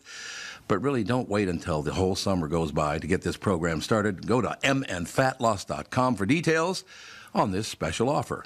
If you want to find out the secret to losing 20 to 30 pounds in just 8 weeks, just like I'm doing, and save $200 on the program, schedule your free consultation, save $200, go to mnfatloss.com. That's mnfatloss.com. Of course, results may vary, and always be sure to tell the team at mnfatloss.com that Tom Barnard sent you. There's a guy named Tom Cross who likes to do kite things. Tom takes the phrase, go fly a kite, to an extreme, and for years goes all over the country in search of great kite flying events. Lincoln City, Oregon comes to mind, with Chinook winds and 7 miles of pristine beach that draws folks from all over North America for the best kite flying conditions in the world. Tom brings a little Minnesota with him when he goes to Lincoln City in his new 2109S Rockwood Mini Light travel trailer. The new lightweights from Rockwood are very popular. Tom hauls his trailer from Niemeyer Trailer Sales in Albertville and Elko New Market, Minnesota. Niemeyer Trailer Sales is the only place Tom would prepare his next kite flight. Solar panels, exterior griddle, air conditioning are just a few of the standard features in his Rockwood by Forest River, from the place that is your ultimate RV headquarters since 1965. This is Tom Barnard. Visit my friends at Niemeyer Trailer Sales and take your passion on the road. Niemeyer Trailer Sales. Go to NIEMEYERS.com. Niemeyer Trailer Sales. We are back, ladies and gentlemen. Little news, little information. Just looking at the headlines in town here. Patrick Royce says Twins need big changes. Wonders if Baldelli will last. I don't think so. I don't think Rocco's going to make it. I'm not blaming all of this on him. Don't get me wrong, but it's not working. Yeah, I feel like that's been a common theme when you guys talk, is that he's probably not. And how long has he been with the Twins? What, about 4 years now? Is that about right? Okay. I think that's. I'm not certain of that. I shouldn't throw that out. 3-4 years, somewhere in there, in that area. Oh, look who's late, you pill. Yeah, hang on. How are you? Nice to see you again. Nice to see you. What's the latest? The latest? Oh, gosh. Well, kind of just taking it day by day right now. I got to tell you something. Emma Carpenter with us in studio, ladies and gentlemen. I ran into her over at Channel 5, a couple of weeks ago? Is that what it was? Yeah, a couple of weeks ago, I think. It was a couple of weeks ago. So I ran into you, a big shot golfer that you are, and then about 10 days later, a golf ball missed my face by about that much as it crossed through the cart path. No, what? You're kidding. If that would have hit me, it would have killed me. Where at? That was up north. It was up near the near Gull Lake. He's been hit 3 times with a golf ball. I've been hit 3 times with a golf ball. Have you ever been hit with a golf ball? So I've been hit with a golf ball, but it was my own golf ball. That's what happened to me. You too? Absolutely. It's not a good feeling. Yeah. It's not a good feeling. Oh, you have to yell 4 at yourself, kind of. Yeah. It happened so fast. I basically was trying to punch out of the trees, and the ball hit a tree, like a 5-iron, right in front of me. Hit a tree right in front of me, ricocheted back into my forehead. Oh. Luckily, I didn't lose an eye. Yeah. So it was okay. If this had hit me, I would have lost my eye. There's no question about it. That ball was moving. Who hit it? I don't know, because I didn't hear him yell 4. Catherine. His wife. She was driving the cart, thank God. But yeah, it literally missed me by an inch. And I wasn't the one that came up with that. Everybody who saw it come through, Catherine said, that missed you literally by an inch. And I did not hear him yell for her, but they say they did, so I don't know what to tell you. Well, thank goodness it didn't hit you. Oh, my goodness. That would be terrible. I know. I'd be here now wearing a pirate patch. Arr. That'd be phenomenal. We'd get you a cool nickname. It'd be fine. All right, so... Get you a cool nickname. Yeah, One-Eyed Tommy. I've decided to bring up none of your accomplishments. Okay. So this will be a short podcast. We're not going to talk about anything, all the extra amazing things you've done. Oh, first of all, how old are you? So I just turned 22 on Thursday. And you've been Happy playing... birthday. Thank you. On Thursday? Mm-hmm. Was that what day of... It's 6th Monday, a few days ago. No, I know, but I mean... Yeah, Thursday the 6th. Yeah. The 6th, okay, yeah, okay. See, now we got the 4th, the 6th, the 7th. Kath and I got married on the 7th of July many years ago. Might have been like 39. Wow. 39? 39 years You've been ago. married for 39 years now? Congratulations. I don't know how she did it. I really don't know how she did it. Oh, my God. Idea. Next year's your 40th? That's a big deal. We're going to have a huge party. Oh, we are we? Can I come? Yeah, of course, Emma. I would love to invite you. I'll be there. Okay, now I was told by someone, and I didn't bring this up to you because I wanted to bring it up on the show because I knew you were coming on. You made the high school team when you were how old? I made the high school team as a freshman, but I played on the boys team, not the girls. And you were like 14 or something. Yeah, so I was 14. Mm-hmm. 14 playing on the boys team. That's insane. You're a pain in the ass. Let me just point that out. Both these guys are like wannabe golfers so hardcore, including my husband as well. And so it's like all they want is you to tell them tips and like give them all the information. I'd be more than happy to. I actually love to help people out and give them tips because golf is really hard and there's a lot to know. No matter how much you know, you can always learn more. So, Mom and Dad good? No. Oh no, is that a hard truth? I love that. Oh no. Yeah. Good. No. Did they take you out when they were? God bless them. Love them so much. When you were really young. Yeah, thanks for driving me to the course, 7 times a week, Dad. But you suck at this game. Thanks for paying my entry fees into the tournaments and supporting me. But work on your short game. Yeah, but you ain't good enough to caddy for me, old man. But you can drive me to the course. Appreciate it. That's phenomenal. No, they're actually the best. I mean, my mom plays a few times a year. She's trying to play more now. I'm the youngest, so now they've been empty nesters for a few years now. But since I spend most of my summers in Minneapolis now, my mom tries to play a lot more golf, and my dad plays all the time, but not very well. Why are you looking at me when you say that? She looked right at me. She goes, "Not very well, Tom." Kind of like you. He loves it so much. Yeah. Loves it so much. He tries so hard. So we actually live on a golf course. We live on Kishwaukee Country Club in DeKalb, Illinois. Oh, and DeKalb, yeah. That's a great Where place. Northern Illinois University is. Yep. And I'll wake up in the morning. It'll be 6 a.m. and I'll look outside. I'm like, who's that guy out there on the green practicing? And it's my dad just grinding on 6-foot putts. That's wonderful. Working so hard. What inspired you? So when did you first pick up a golf club? So I first started playing golf actually pretty late, when I was around 12. Pretty late, at 12. Yeah, you might as well just retire at that point. Yeah, there you go. Compared to a lot of my teammates and girls I compete with, they started playing when they were 5, 6, Yeah. as soon as they could hold a club type of thing. Parents who were golfers. But so, yeah, basically kind of the story goes is it was the summer, and I was... my family had always been members of the club, but the only amenities I really used were the pool with my friends and I feel my that. dad. Yeah, right. So my dad showed up, and Did you ever charge things on their account? There's a lot of secrets coming out. Or Well, I've never been through that. I mean, when I was a kid, I thought that everything was like free. I know. Yeah, of course. I was like, gosh, this is so cool. You don't even have to pay. No, you just sign your name to the. Just tell them your number. So now you grew up in Illinois, and you went to college in Illinois, didn't you? No, I play golf here at the U. You did come up here. Okay, that's one thing that I didn't get straightened away. So you did come up here to play golf. Because Minnesota. Now, who was the head coach at the time? So when I was recruited, the head coach was Michelle Redmond. I love Michelle. I know, she's wonderful. She is. I've known her for. Oh God, I'm going to tell you a quick Michelle Redmond story.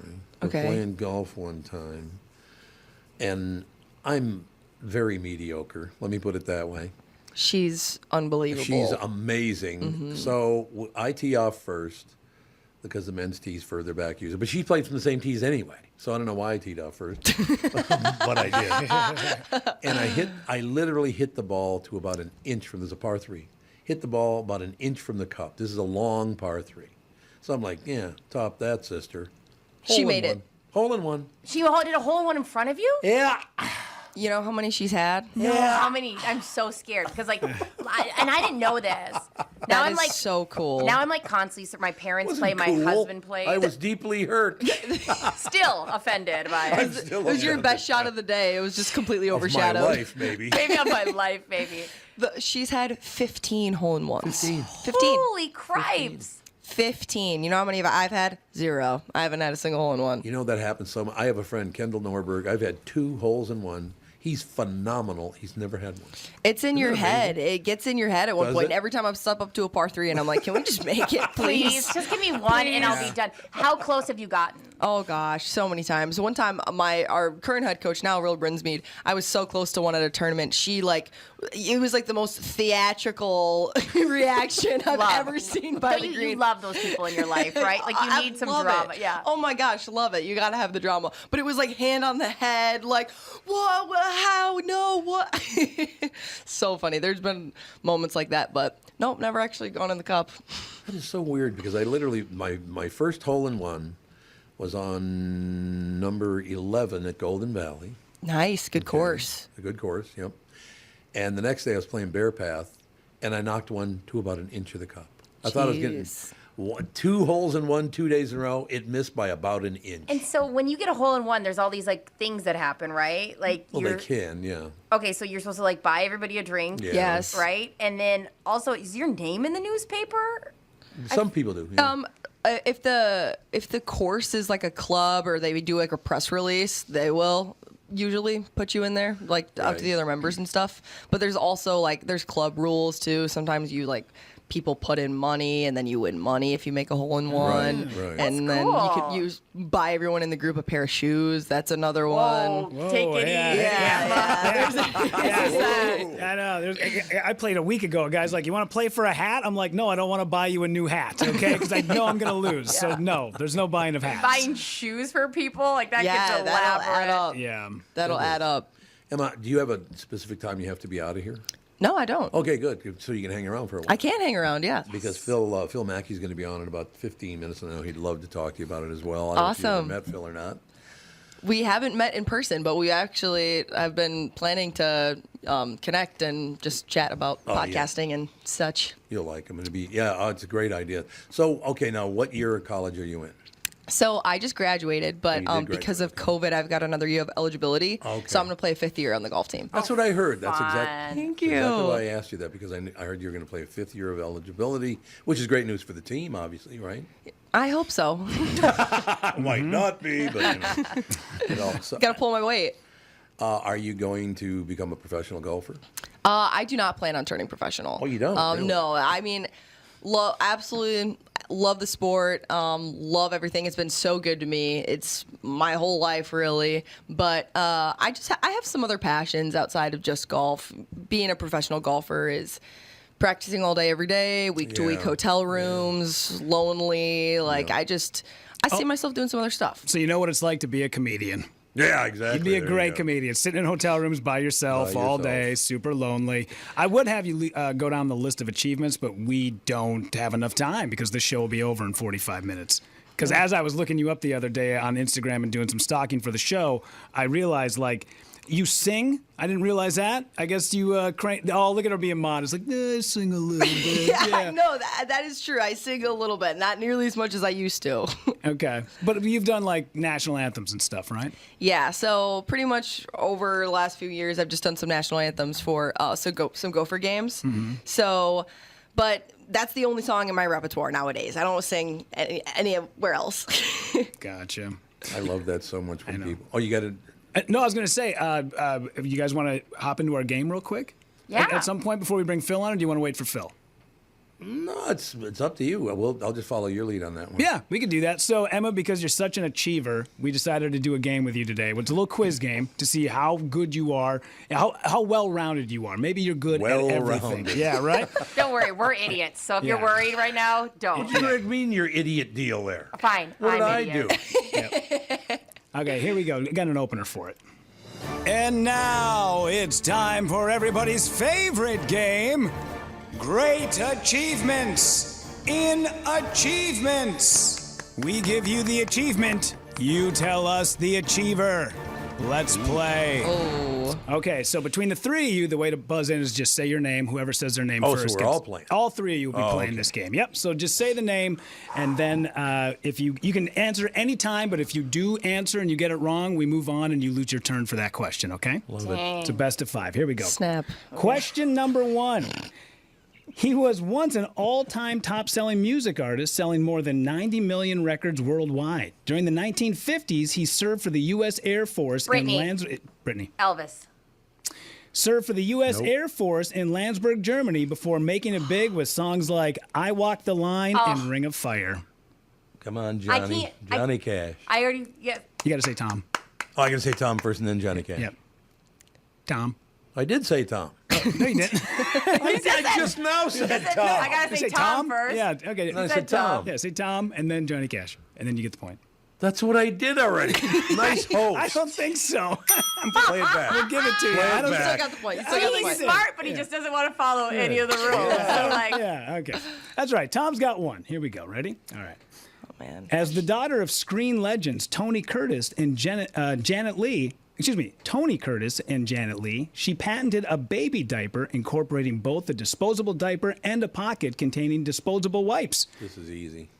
You want to answer it? You guys don't have it? no. Yeah, She was in a spooky movie or two. Was she in? I'm trying to bring you guys. Was she in the Michael Myers one? No. I don't know. Somebody can answer. Just say your name and then She in the answer Michael it. Myers one? Because then I know who Come it on. is. Okay. Go, Now, Emma. Janet Leigh, Still don't know what you're saying. Tony Curtis, Jamie Jamie Lee Tom. Curtis. Yes.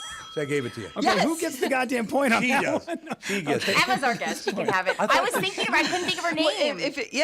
I knew that it was Jamie Lee Curtis in the Halloween movies. That's what I was but- thinking too. And I could not think of her name. I was like, I know that she was in the first one and the recent one. Yeah. She's in all of them. Yeah, I don't she's think like she's in all of them. she's like at least a little bit in all of them, right? Yeah, she is. Yeah. Yep. Yep. Because she's so OG classic, you know. It is OG classic. Okay, so Tom at 1, Emma at 1. Here we go. Question 3. This astrophysicist studied the light reflection and velocity of interplanetary dust in the solar system. He also shredded the guitar alongside Freddie Mercury in the band Queen. Oh. You know this. Biggest prick I've ever met. By the way. Really? Oh. Okay, love the tea. I you're was giving gonna right say, now. Yeah. piping hot tea. Piping hot tea. Oh, I love you, Emma. You're so fun. One of the most arrogant people I have ever met. Give us his name. I'm not Wow. giving his name. You have to tie it up. I'm not close to time. I don't We all know. know I'm gonna lose. If you said Queen, the only person I could say Freddie is Freddie Mercury, Mercury. yeah. Right. Okay. But the lead guitarist was. Come on.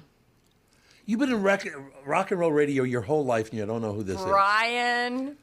I'm trying to think of his is. name. You're getting close. She's getting warmer. Brian Mack. Brian McMillan, Brian McDermott. Brian McKnight. Brian. Oh, okay, no, yeah. it's Brian May. Jesus. Brian May. Honestly, the biggest prick I've ever met in my life. Really? Why is that? Arrogant? Oh, God. He's incredibly arrogant. Okay. He's one of these kind of guys. Rudy, come on. If you're going to talk to me, pick up the pace. Oh, really? Oh, yeah. That's- Oh, yeah. The Are you eyebrows kidding on me? Emma were exactly how I feel. People talk like that? Oh, Wow. you should meet this guy. Oof. I mean, he's achieved a lot. Sure. Great accomplishments, there's no question. That's why he's a part of the game, I guess. Yeah, there you go. I could be up 3-0 right now, but, I'm trying to leave the door open. Oh, thanks. Look at you. We could do high and mighty. we could do a game of just like people who you don't like to talk to. He'd be a part of it too. Emma, Again. we could fill. We don't have enough time in the day. That's right. The show would be over, man. Oh man. Okay, here we go. Question number 4. Tom's got 2, Emma's got 1. This writer holds patents for a self-pacing scrapbook, trivia game, and the humble bra strap, which is still used today. Where'd he find the time to write American classics like Huck Finn and Tom Sawyer? You know this. Oh my God, Tom. So oh my God. Well, give me his first letter. I just forgot his absolute. Considering I read this in school much more recently, I should probably know. Oh my God, it's Huck Finn. Oh my God, I've been hanging out at Hannibal, Missouri. I just completely forgot his name. The old Mississippi. Mm-hmm. Yeah. They still do. Matter of fact, even though he's been dead a long time, he still walks when you come down the river to Hannibal. He walks down to the river to greet you. Gosh, I'm embarrassed. I'm mortified. Dixon, no. Mark Twain. Mark Twain. Oh my goodness. That one hurt. You think that one hurt? I just kept thinking of who's that author that we had the cats with the thumbs. Dr. Seuss. Ernest Hemingway. I kept singing him over and over. Ernest Hemingway. Yeah, Hemingway's cats all had 6 toes. Yeah.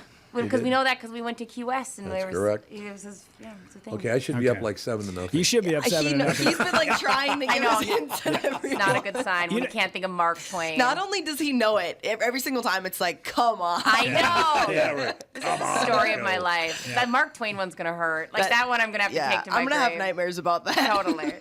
Okay, last question. Here we go. Even though Tom won, we'll tell you what. Whoever gets this last one wins the game. I like that. Winner take all. Winner take all. Love that. Yes. Okay, this Which golfer? Yeah, exactly. There's a blonde golfer at the University of Minnesota. Yeah, this one should be easy.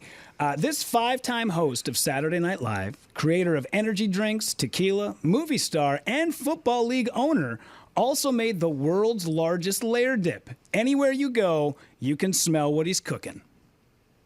Rock. Brittany. Rock. Brittany? The Rock. Dwayne The Rock Johnson. No way. Nice, right. Brittany. Thank you. So you win. Yes. Yeah. Oh, she goes, yes. Yes. Yes, I do win. Kiss the rings. Yes, Good job. Yes, I win. That's absolutely right. I was That actually a good more in game shock that I went, yes. show. I like that game show. That was a good game. That was a really good game show, Rudy. Yeah, you Good guys job, were great. Rudy. Absolutely. No question. Real quick, before we get to Mackey, Tom and I were both wondering this. Emma, why is it that we suck at golf? Yeah. Oh, She looks at Tom up and down. Well, I'm not exactly built for golf. Let me put it that way. I would say something that is very in your control immediately that a lot of people make the mistake of is a lot of people play tees that are too far back. I agree. A lot of people do. Yep. So there are a lot of men who can't hit the ball as far as my teammates and I, and yet they think that they should be playing further back. And it's like, because they're too prideful. And it's like, I mean, you will play a lot better if you play where you should, and that's something that's very in your control, takes no practice, No, I know. just a choice. So gotta swallow your pride a little bit and just tee it forward. Do you give Michelle Redmond the number just in case? I assume she's listening. Why wouldn't she be? She should call in. Yeah. I haven't talked to Michelle now in Oh my gosh, that would be so fun. I love Michelle Redmond. She's a wonderful person. She really is. She really is. No doubt. Call. What's the number? We've been on vacation. 952 600. 625-75. Yes. See, I can't see the first part because the thing's right over it. Yeah. There's the number right there, ladies and gentlemen. Okay. I don't know. I can't think of Mark Twain, so I'm still in like a shame little jail right now. Yeah. So many great rounds of golf with Michelle Redmond. At least I had fun. I So don't know if when she she did. was playing with my swing coach, that was when she got her 15th hole in one. Oh, there you And go. it was on hole number 15, 15th hole in one. It's just like, oh man. Let me start the conversation with Michelle. I've never liked you. And also, call in, but I know I've never liked you, but call Exactly. in. Emma, I really appreciate the tip. However, I think me moving closer to the hole and not playing tee so far back is not going to make me a better golfer. You don't think? No, God, no. Are you kidding me? You I wouldn't suck. overswing. It'll make you shoot better scores. It would. I don't know. I believe her. I played a par 3 yesterday and had a plus 11. So yeah. Oh, no. Yeah. See? 14. Took a 14. He played as bad as your dad. Yeah.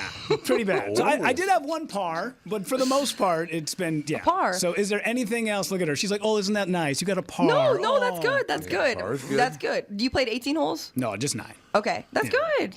You parred one. That's fine. Hey, you know that happens. A lot of bogeys in there. But That's then, okay. Yeah, but then then it's a quadruple bogey. After Let's that. see.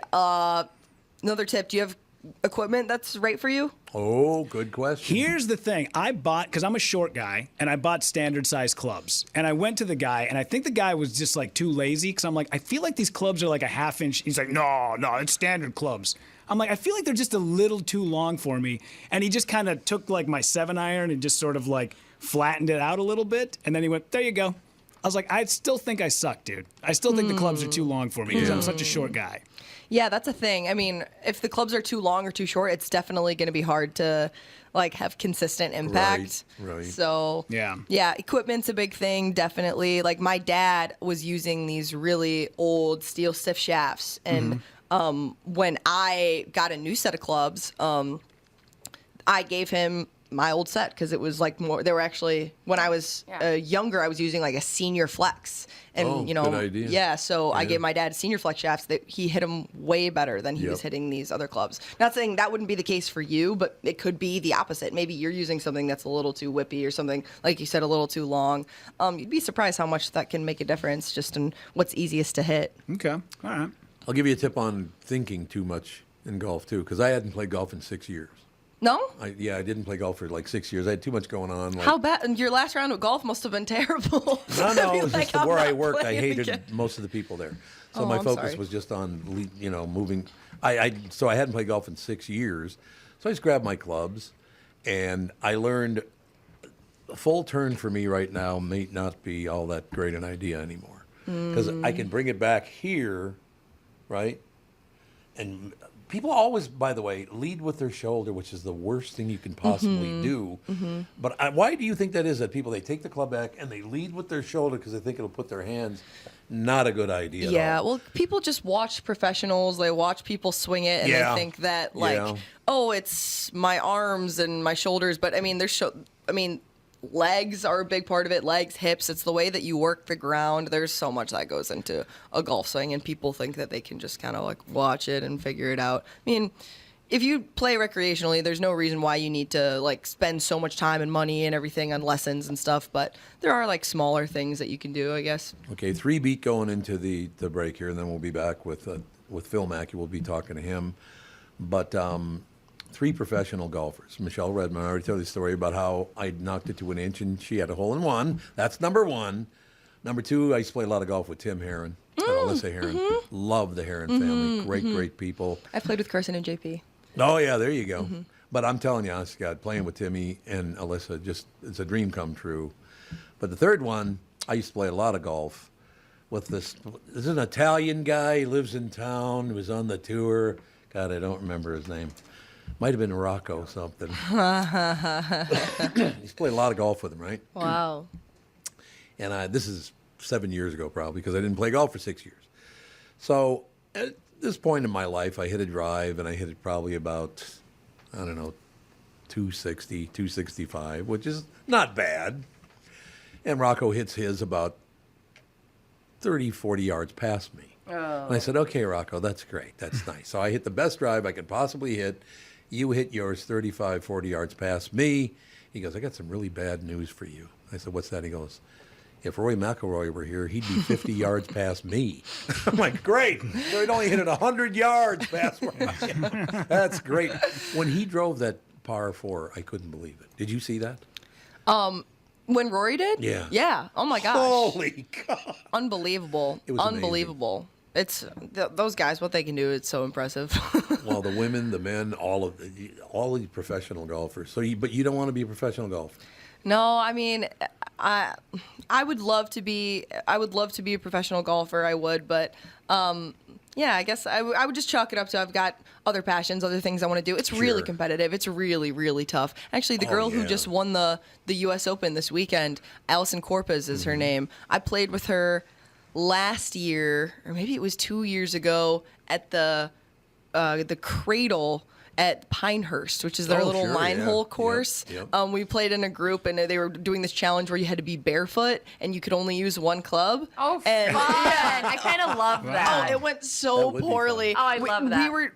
We were doing a scramble, my teammate and I, and we were getting on the green with no matter the yardage with just one club. We were doing so well, and we'd have like 6 feet, and we could not putt with a wedge. We couldn't do it. My teammate's like, Emma, just lag it up there. Like, just get it as close as you can. That is I'd be fun to watch. But yeah, it was so much fun. But Allison was there, and then yesterday closed out a U.S. Open win. I'm just like, wow, that's crazy. That's so cool that you know the person and you have like experiences with them. So it's been so cool, like growing up through the game, competitive golf, and seeing all these girls succeed, do so well. It really is. It is indeed. We got to take a break here. Right back, Phil Mackey, and then I'll just one more Tim Herron story when Phil joins us because it was very embarrassing. Another embarrassing story. Very embarrassing. So I'm saying. We will be right back. Emma Carpenter with us. We're going to talk a lot more about what you're looking forward to doing in the future and all the rest of it. We'll talk with Phil Mackey. Can you be with us for another half hour? Yeah, I can. Totally. How phenomenal is that? Yes. What are you fist pumping over I was there? all excited. I love having Emma here. Emma could come in every day. Hey, Tom's coming in. Oh, really? Yeah, okay. Do you notice my mood went up? I love having I understand. Emma's great. 10 out of 10. I understand. You're so sweet. We'll be right back. Phil Mackey, Emma Carpenter with us right after this. This is the Tom Barnard Morning Show. Listen live at tombernardshow.com or on the Tom Barnard Show app.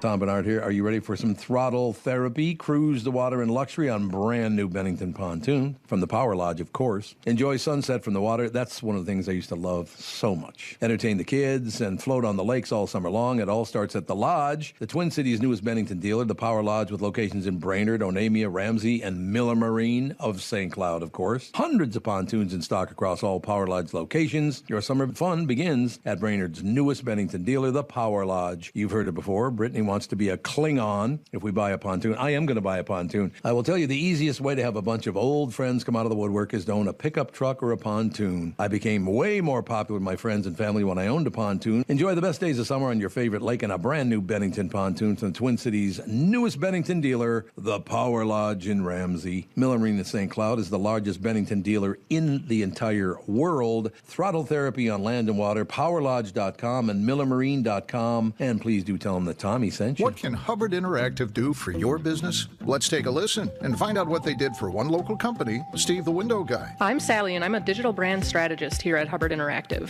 We met with Melissa from Steve the Window Guy, and she was looking for help with their video advertising strategy. So we helped build a comprehensive plan for streaming TV and YouTube ads. And Melissa, tell us how it's been getting your message out with help from Hubbard Interactive. I've been working with them for 5 years, and what I've learned is that they have both the experience and the depth inside their team to help me solve any creative marketing challenge that I've got. So over the years, I've moved from radio ads to streaming TV to YouTube ads, and now we're moving towards SEO. And I'm loving the results that I'm seeing. Is there anything else you want business owners out there to know about Hubbard Interactive? I am so grateful for the entire team at Hubbard Interactive for effortlessly understanding our business and our marketing vision, and then always delivering only the best results. To find out how our experts can help your business grow, get in touch today at hubbardinteractive.com. Guys, I want to let you know about acoustic wave therapy protocol provided by my new sponsor, Twin Cities Premier Health.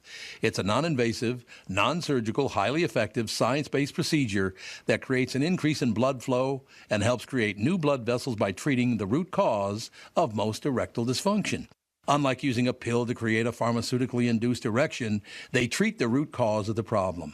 Age-related erectile dysfunction is most commonly caused by a buildup of plaque in the arteries that supply blood to the erectile tissue. Reach out to Twin Cities Premier Health like I did, and right now receive this special offer, a free treatment and a free consultation when you book today. That is valued at $800. 952-395-4346. That's my unique phone number, 952-395-4346 for their office, or go to TwinCitiesPremierHealth.com. And please be sure to tell them that Tom Barnard sent you. Mike has an amazing offer for my listeners on his Giza Elegance My Pillows. You'll receive a Giza Elegance My Pillow for as low as $19.98. Regular price is $69.98. This My Pillow comes in 4 levels of support. You'll also receive deep discounts on all My Pillow products, such as My Pillow towels, mattress toppers, My Slippers, and so much more. Go to MyPillow.com and click on the radio podcast square to receive Mike's amazing offer on the Giza Elegance My Pillow for as low as $19.98 and use promo code TOM. This offer comes with a 10-year warranty, so you know it's going to last, a 60-day money-back guarantee, so you have nothing to lose. It's time to start getting the quality sleep we not only want, but need. Go to MyPillow.com and use promo code Tom to take advantage of Mike's special offer on his Giza Elegance MyPillow. That's MyPillow.com, promo code Tom. There it is, ladies and gentlemen. It's all part of my rock and roll fantasy to be working with Emma Carpenter and Phil Mackey at the same time. What could be better? Yes, two of the great golfers in the Twin Cities, Emma Carpenter and Phil Mackey. There's no getting around it, brother. All right, in fact, when I was listening to like the last 3 or 4 minutes of your last segment, and when I think Emma brought up like, hey, if you can't just like go online and like pick up what really good players are doing. If you're just like a casual golfer, you should just maybe take a chill pill and enjoy for hours and that's what. So 3 years ago, I decided I'm gonna go from shooting like upper 80s, low 90s, and I'm gonna knock. I want more lag in my swing. I'm going to knock a bunch of strokes off my game. And I'm not going to do it by going to like a certified teaching professional. I'm going to do it by going on YouTube and watching videos. And it led me down. How did it work out? Yeah, I know. Legitimately still trying to recover from. I finally went over to Les Bolstad to work with Greg Schultz. He's like, dude, let's flush everything out of your mind. Let's just start over. It's been 3 years of like shanks and embarrassment. I gravitated away from my old swing. I got some lag in my new swing, but now I'm like adrift in the ocean of golf swings right now. And so I'm just kind of a mess. So yeah, that kind of hit close to home when Emma said that. I'm sorry that happened, Phil. The thing that's really, really nice, it just depends on what your goals are. So for you were already a decent player, shooting upper 80s, low 90s. A lot of players can't do that. That was on a 9-hole course. Yeah, it was. In fairness.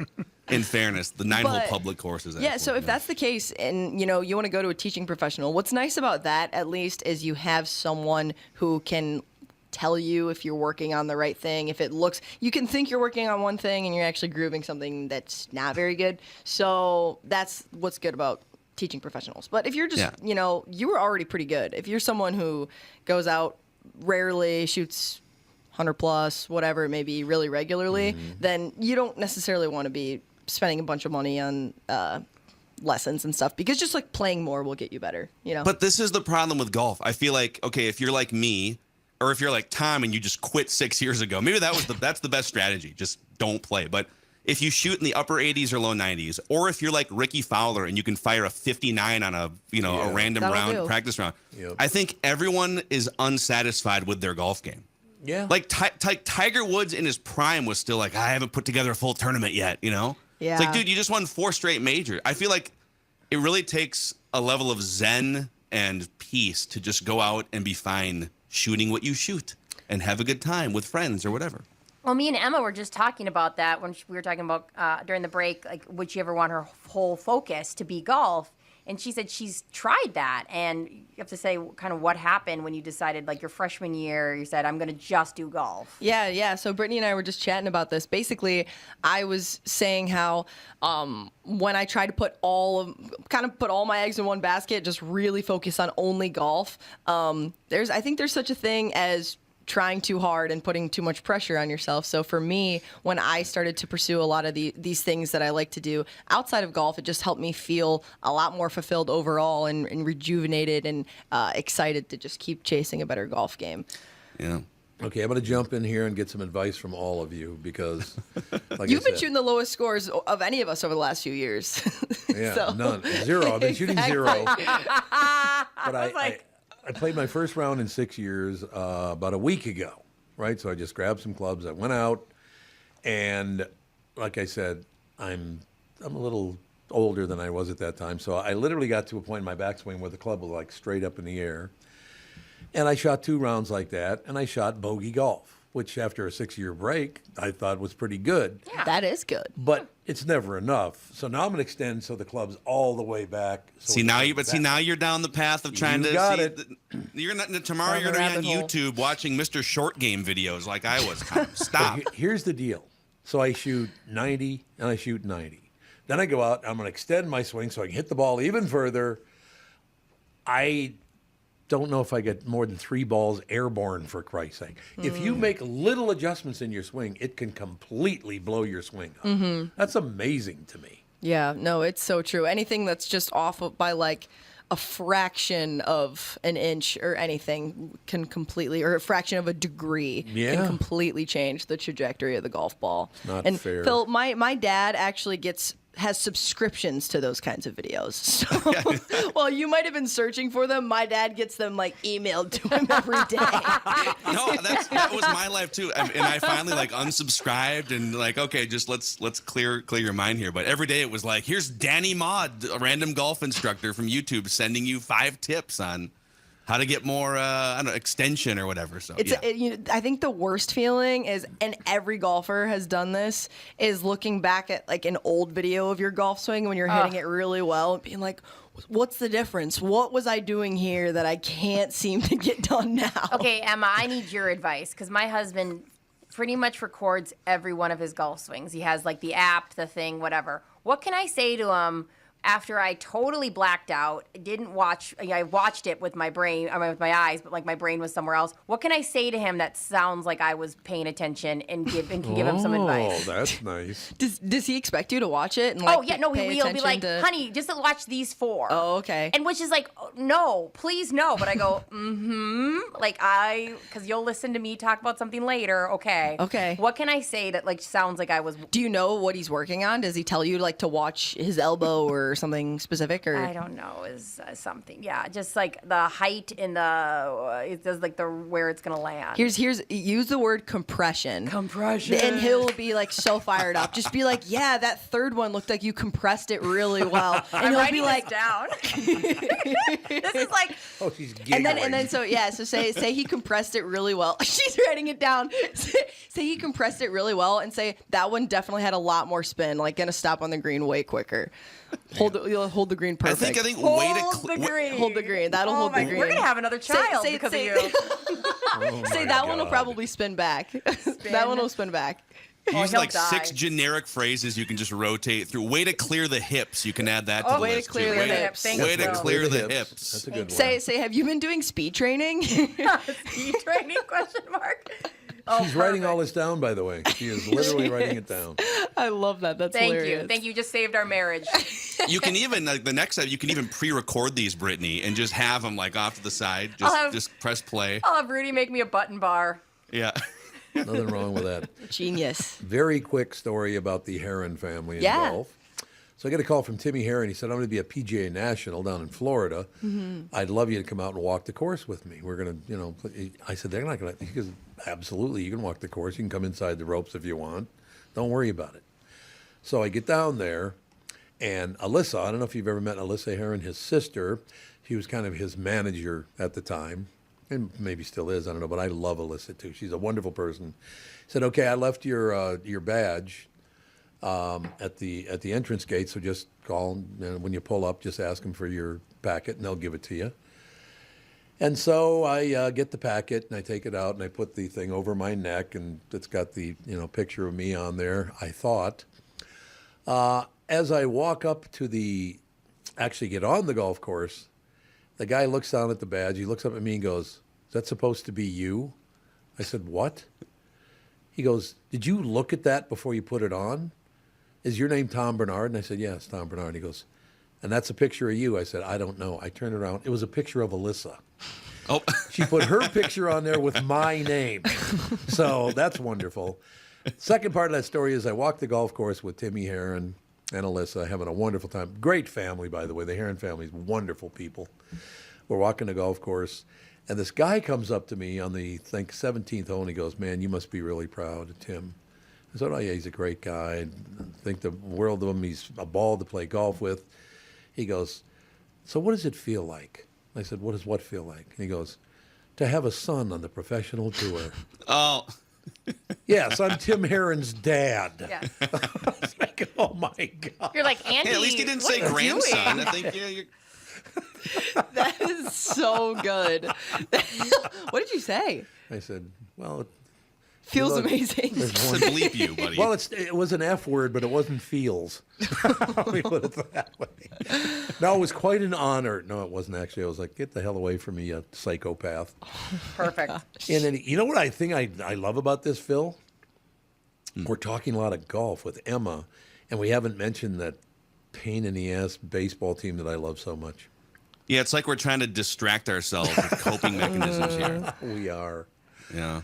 It's sad. Yeah, they're a game under 500 going into the All-Star break. God. They're now behind the guard. So we're at the All-Star break. We're like, 55% of the way through the season. And there are 0 teams above 500 in the Twins division right now. The Guardians are just in first place by existing, I guess. But I don't know if you saw this. So Jim Souhan from the Star Tribune, he sat down with Joe Pohlad, who's now the 3rd generation. He's now got the reins of the organization, right? It was Carl Pohlad back in the day, and then Jim Pohlad. And now Joe Pohlad, who's about 40 years old, he's running the team. And the setup in the story was, it's, hey, really disappointing stretch of 3 seasons here, but the Pohlad family didn't fire Tom Kelly after 8 consecutive losing seasons or Terry Ryan after 6 losing seasons. It's been patience throughout, 3 decades of Pohlad ownership. And Jim asks, will patience be a hallmark of Joe Pohlad's tenure? He hesitated before answering, quote, I did just talk about urgency. So we'll see. Oh, maybe planting a little seed there. What's your opinion on Rocco? So without being in the room on a daily basis, I used to be a beat writer 10 years ago, and I covered the Ron Gardenhire era Twins. So in fairness, I'm not, and I would say even unless you're like actually in the room as a player or someone behind the ropes, it's hard to know. But I think a manager's job in 2023 in baseball is to just create an environment where each player can get as close to their best capability as possible, right? Can you, whether it's through scouting information or whatever it is, matchups, lineup, whatever. And I just feel like the Twins have underachieved for 3 straight seasons. So I don't know. It's hard to make a case that he for sure should be fired because we don't have enough information. Right. But I don't know how you would defend it the other way. It's hard to say that a team that's been underachieving for 3 years, they're like 30 games below 500 combined the last 3 years. Right. That they shouldn't make some sort of a major change. So that's kind of where I'm at right now. They should probably make a major change at some point. Seems to be a nice guy, seems to be a smart guy, but it's just not working, and that does happen sometimes. Yeah, I don't know. And even like above him, I think this front office, and we've talked about this with Kent Herbeck on Fridays, like they've gone so far into analytics and I don't know, even like their hitting coach never played or coached above AA before. He's 33 years old. How do you walk into a major league clubhouse with credibility to tell Carlos Correa or some of these hitters like, hey, I've got some tips? I mean, think about like if you were to walk into, to bring it back to golf for a second, you've never played at a high level, you've never coached a top PGA professional before, but you're going to walk in and tell Rory McIlroy you get a few pointers for his swing, right? Like what? Rory's going to be like, I mean, okay. Tough case to make for sure. It absolutely is. So I don't know. I'm just kind of I think the All-Star break comes at a good time for suffering Twins fans. Well, to be they were outscored almost 6-1 in that Baltimore series. Yeah. Well, that's awfully negative, Tom. I don't know why we have to keep rehashing the past. That's awfully negative. Keep picking at these scabs like this. I don't know. I don't know. Like I said, I think Rocco seems like I'd never met him, but he seems, when he's doing his interviews and all that stuff, he's a pretty even-keel, nice guy. Seems knowledgeable, but sometimes it just doesn't work. Like we're going to get rid of Brittany for that same reason. Yeah, but in my defense, I haven't worked in a long time. That's true. That's why she's gathering as many notes as possible today. To be nice to my husband. I've been consistent that way. Consistency's good. There's no question. Phil, you have to be out at 38. I want to make sure. I do, because we are sort of the ambulance chasers that come in. We're gonna relaunch after a 2-year hiatus the SKOR North Twins Show podcast today. Oh, that's a good idea. We feel like suffering Twins fans need us to come save them with our opinions and takes. And so we're gonna come in today and relaunch the SKOR North Twins Show after a 2-year hiatus. So if you need some Twins therapy, you can find it Apple, Spotify, YouTube, SKORNorth.com, the SKOR North Twins Show. The whole shooting match, you guys both do it here, and now you're going to be doing it there. You're all over the joint. We really are, yes. We're all over every place except golf instructional videos. We have weaned ourselves off of those now. That's already pretty heavily saturated. Yeah, it certainly is. All right, Phil, thank you. We will talk to you on Friday with Kent Herbeck. All right, everyone. See you. Bye, Phil Mackey, Bye, ladies and Phil. gentlemen. Judd Zolgad being on Tuesday, Wednesday, Thursday, of course, then Phil back on Friday with Kent Herbeck. God, Herbeck. We're going to have this grill out at my house. We've been trying to set it up now. And Herbeck is he's like the floater out there. Are you going to be in town today? No. You going to be in town next week? No. How about 2 weeks? No. I mean, I want to come to your barbecue, but I'm never in town. So, okay, good, Kent. That's great. Yeah, he's the type that he's like, it's my birthday, so I'm going to Vegas. Like that kind of guy. Another great guy, though. You know Kent at all? I don't know. Great guy. He's a great guy, no question. He's hilarious. Like, I was the type that I was like, all right, Ken Herbeck, this, iconic twin player. Okay, Right. and I'm not like, I don't know if you caught I'm not exactly sports knowledgeable. And so I was like, I'm not going to care about this guy at all. We have him on once a week. He is my favorite part of the week. He's hilarious. He is very funny. He's just so funny. Don't make that face again. I thought you were having a stroke. She goes, I do that all the time. My Botox is kind of wearing off. It's time to get It's time to get a couple. So I'm starting to get social expressions, which is not good. Really Not what we're going for. Honest to God, I thought you turned into Nosferatu there. Hilarious. Hilarious, Tom. Put me in my car and start it. What are you going to do? So the Twins, I'm a huge Twins fan, Emma. I've been a huge Twins fan since I was 9 years old, their first year in the market, moving here from Washington, D.C. all those years ago. I love my Minnesota Twins, but these seasons, oh my God, they're painful sometimes. What do you do about it? Hard to watch. It is hard to watch. It is hard to watch. I mean, what did they get beat 15-2 yesterday? Is that what I was going to? I think it was 15-2. 15, 12, 15-2. Is that what it was? Know it goes that high. Seems really bad. Like when they're little kid sports, they're like after so many runs, they're like, all right. Yeah, well, they have a mercy rule. Exactly. Yeah. But well, let's see. You're averaging 1.65 runs per inning.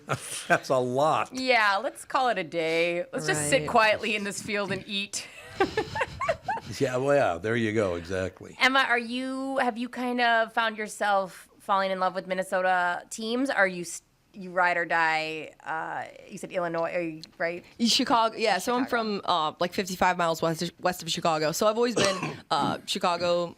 You rooted for Chicago pro teams, but since living up here the last 4 years, I definitely follow the Vikings and Twins. Do you really? Yeah, totally. God, you're not a Bears fan anymore? I'm still a Bears fan. How about when we won't Ditka get mad was at around? you. Oh, you got to be. When Still a Ditka Bears was around, fan, he was phenomenal. Sorry? When Ditka was around, he was phenomenal. Yeah, the year that everybody talks about. Yeah, well, there is that year. That's true. There was that year. That year did happen. Okay, let me ask you a question as a Bears fan. Because this pisses me off as a Viking fan. When they were in the Super Bowl and they did not give the ball, Mike Ditka did not give the ball to Walter Payton. Instead, he gave it to Refrigerator Perry. That pissed me off, and I'm not even a Bears fan. Yeah. Walter Payton was one of the greatest running backs of all time. But Vikings did the same thing in the Super Bowl with Brent McClanahan. Didn't give the ball to Chuck Foreman, gave it to Brent, and he fumbled. Now, Brent was a good running back, but he's not Chuck Foreman. Why do you think that is? Like, is it Why just like do they do that? the element of surprise, or are they just Or their own ego. They can't stand to have a star on the team. Well, and I mean, if you're at the Super Bowl, you're not worried about your running back getting hurt. It's No, like it's the last game of the year. It's the last game of the year. It's the all or nothing. So, yeah, I mean, you think it's about the ego, really? Yes. I No think kidding. It's all ego. You ever been around management? She just goes, No, managers, particularly managers who've never played the game. Now, Ditka did play the game, obviously. No question about that. But you get managers who've never done what you do and they think they know more about it than you do. It's like, how would you ever think you know what the hell you're talking about? Right. It'd be like me saying, no, you know what, Walter Payton, let me show you how to run the ball. Right. Here, take a knee. Yeah, take a knee. Well, I mean, up until that point, they've already made their history and built their reputation. It's like you want to take them off that pedestal now, kind of. Why? Yeah. It's the Super Bowl. What are you doing? Give the fans the story they want. Yeah. I guarantee you Chuck Foreman would have scored a touchdown. I don't know if they would have won the game, but he would have scored a touchdown. And nothing against Brent McClanahan. He's a hell of a running back, but he wasn't Chuck Foreman. Do you think that then the narrative, let's say the superstar does the epic play and gets the point, then the narrative is it's based on talent, not coaching? In a lot of ways, yeah. And so that's why they're avoiding that? I think so. That's so weird That's a to good me. question. That's a very good question. It's like why you won't ever Don't hand tell me. her very good. Now I got to put up with her tomorrow. Yeah, see?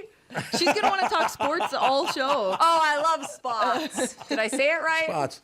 Spots? Let's play some spots, Tom. I love spot talk. Why don't we take a break here, come right back, and then we're going to talk to Emma about being like the superstar of life. Oh. Yeah.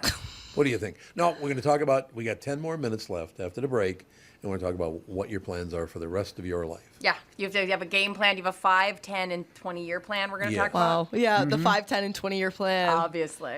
I was totally ready for that. Of course. How about the 5 and 6 year plan? How about that? How about 5 minutes from here? 5 Like, are you minute going to plan. get coffee later? Yeah.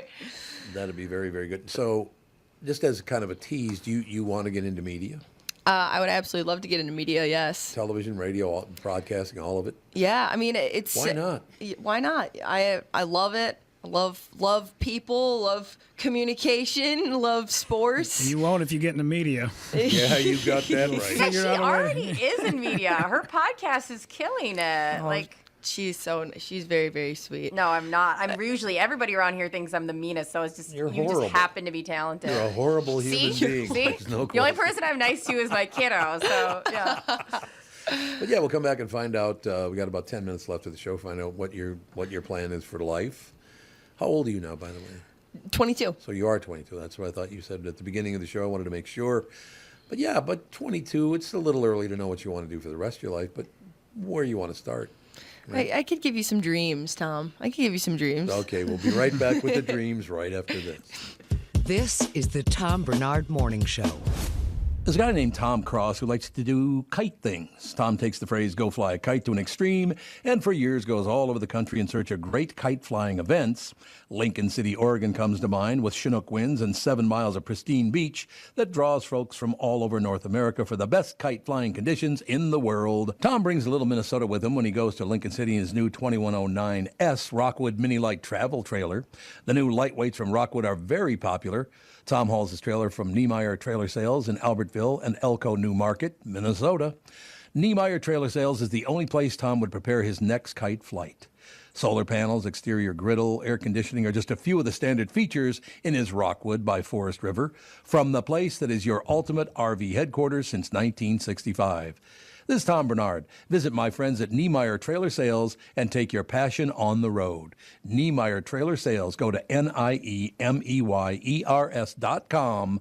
Niemeyer Trailer Sales. The new Tom Barnard Morning Show is proud to have partners like Bradshaw & Bryant, MyPillow, and North American Banking Company founder, chairman, and president, Mike Bilski. I've advertised on Tom's show for years, and the reason is simple. My business is recognized because of the ads, and that recognition has created growth. What business doesn't want to grow? I highly recommend the Tom Barnard Morning Show for your advertising. Grow results for your business by partnering with the Tom Barnard Morning Show. Visit TomBarnardShow.com, keyword partner. You need to know a guy for your auto repairs, legal issues, banking, and more. The same goes for investment advice. You need a guy to help you be successful, someone you can trust who gets results. Well, I got a guy for you. Josh Arnold. Josh gives you straight talk, not sugar-coated advice about your financial situation. Josh has seen it all when it comes to economic and market conditions, and Josh can make sure that your retirement objectives match your investments. Do yourself a favor and call Josh now for a no-obligation, 48-minute evaluation. You've got nothing to lose, and you'll get a different point of view for your investments. Call Josh at 952-925-5608. That is 952-925-5608. You'll be glad that you did. And tell him his guy, Tom, sent you. Investment services offered by Josh Arnold Investment Consultant, LLC, a security investment advisor. Past performance is no guarantee of future results. All investments involve risk. All comments and opinions are Josh Arnold's and do not constitute investment advice. Tom Barnard is a paid endorser. We are back, ladies and gentlemen. We were just talking earlier, Nefarious, which is a very, very good movie, very well acted. And it is listed as a horror film, but it's not really a horror film. It's very, very well done. Sean Patrick Flannery is amazing in it. And at one point he talks about, the shape the world is in right now and people not paying attention and the fact that NBA stars make $30 million a year and wear tennis shoes that are made by slaves in China. He makes that point. You know, Ben and Jerry's wanted to step up and be tough guys last week. You saw that, right? They made No. some. Oh God, yeah, they made some idiotic. Actually, maybe Rudy would even know what they said. I don't remember, but they were trying to be all political. Ben and Jerry. I don't remember if it was Ben or Jerry. It was one of the two. Are they both still alive? Yeah. Oh yeah. Absolutely. Good for them. Well, as far as I know, anyway. I know one of them is because he started chirping about some political BS. Then it was released by the New York Post a day later. Ben and Jerry suppliers using child labor despite progressive values. Isn't that amazing? Wow. You're up there chirping up a storm on international television, and you're using child labor. Yeah. Wow. That's really great. That's wonderful. So you're going to Good tell us how to live, choice. huh? Yeah, exactly. Why is it always that way? Like, it seems every time somebody has this sporadic, strong stance, you're like, oh, why don't you look at your It's side of the hypocritical. street? Yeah, you're it's like, so that's, hypocritical. Yeah. Let's look around. Like, you could make huge differences in people's lives in your store. I remember the first time I ever worked with you at KQRS, I had to check the child labor laws because you were about 11. I was such a baby. They called me Baby DJ, and I was like, DJ. That's so cute. This How is old Led were you? Zeppelin. I started when I was either 19 or 20. Yeah, there you go. And I was on a classic rock station. So I was like, I was hoping I was saying things right. I'm like, there's Bon Jovi, KQRS. That's exactly how she sounded, too, by the way. Yes. It was, That is amazing. yeah. Oh my gosh. And they had this big trip to Vegas. I really wanted to go, and they're like, you have to be 21. So the first year I didn't get to go. Second year I just turned 21 in time, and I like busted in with my ID, and I'm like, let me come to Vegas. That so was a fun. good trip. Oh, it was always so fun, yeah. But now I'm old. Now I'm like, they put me in a broom closet please. after the show. Oh, please. The only problem is if we went to Vegas, even this show would start at 5 in the morning. I know. Yeah, I know. And have no interest in starting at 5 in the morning. No. Sorry. No. Remember, that show would start at, the KQ Morning Show started at 3 o'clock in the morning. Well, we at the state fair.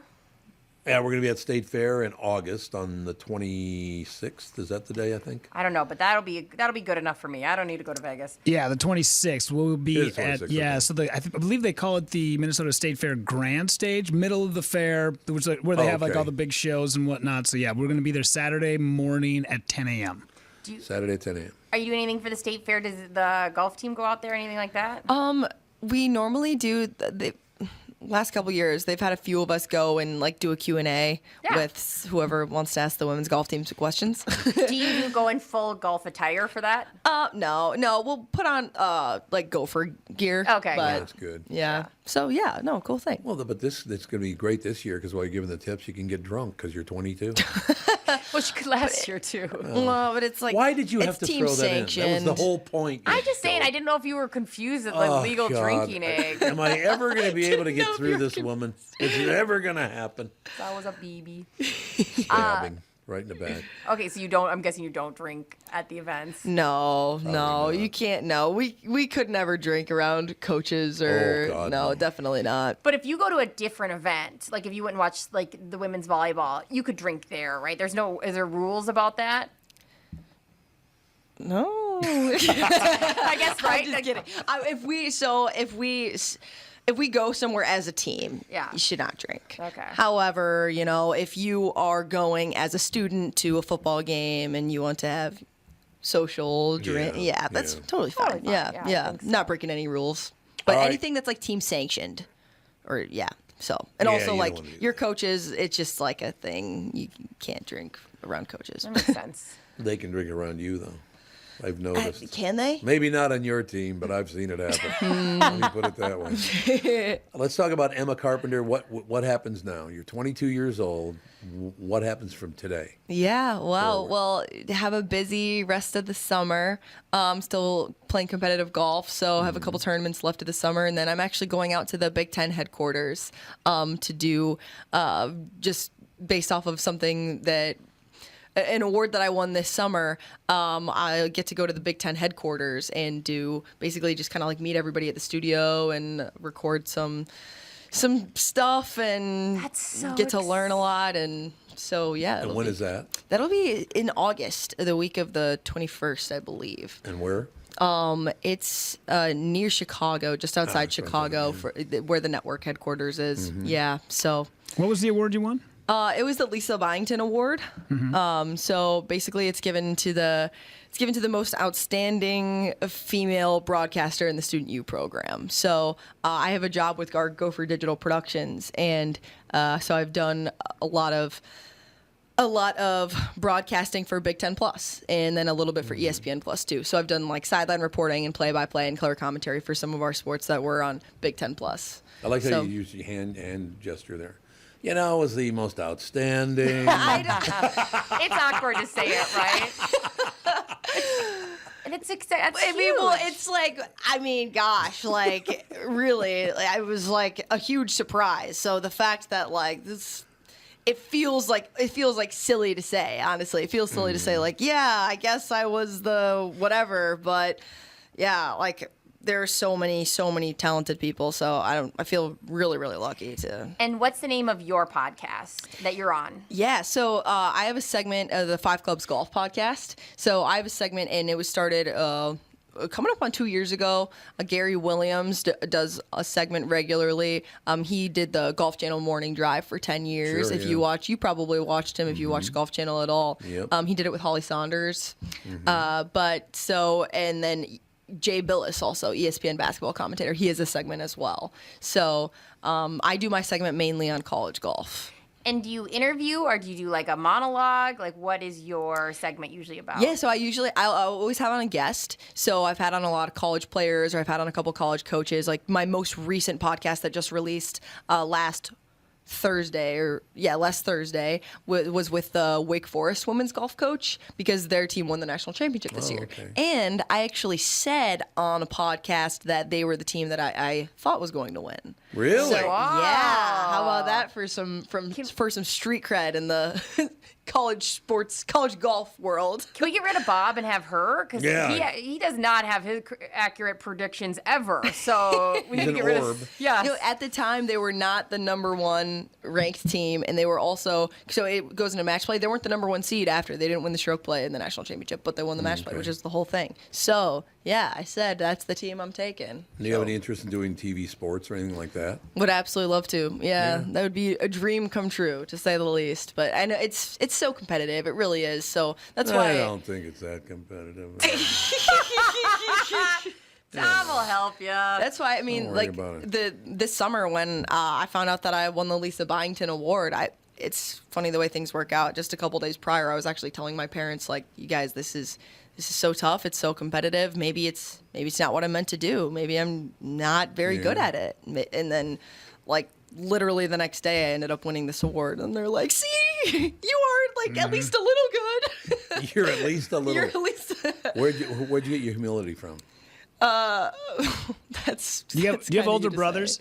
I have an older brother, yes. Okay, that's all right. I was going to say that seems a little younger sister-ish to have an older brother who was kind of always stepping on you a little bit. To be like, no, it's totally fine. Because if you gloat too much, the older brother usually is the one that puts that fire out. Ooh, there you I go. also think, okay, this is going to be probably bad, but like, I also think as females, we have a hard time coming in and saying our accolades, because I could watch you go, oh, outstanding and this and that. Well, that's the title of the award, and like you should say it. But like, I don't know how many meetings me and Rudy did, and they would introduce himself, and Rudy can name off his things, and I'm like, I don't know, I'm just here. Please just like me. Oh God, like I don't know what it is. Yeah. No, totally. But you're killing it. So you just say you can say I'm the most outstanding person in here. Sorry, Tom. Definitely not. Definitely not. Absolutely. I'll take fourth place. So first things first. What's the next thing you want to get done in your life? The next thing I want to get done, gosh, I mean, honestly, Tom, I feel like I really just kind of take things a day at a time. Oh, that's good. Especially because things are so busy with my college golf schedule, and then the program that I'm going to be doing for school is going to be probably pretty tough. And then I've done a little bit of work through social media as well. So then that kind of gets scheduled on top of things. And so I just kind of do my best. My mom helps me out a lot.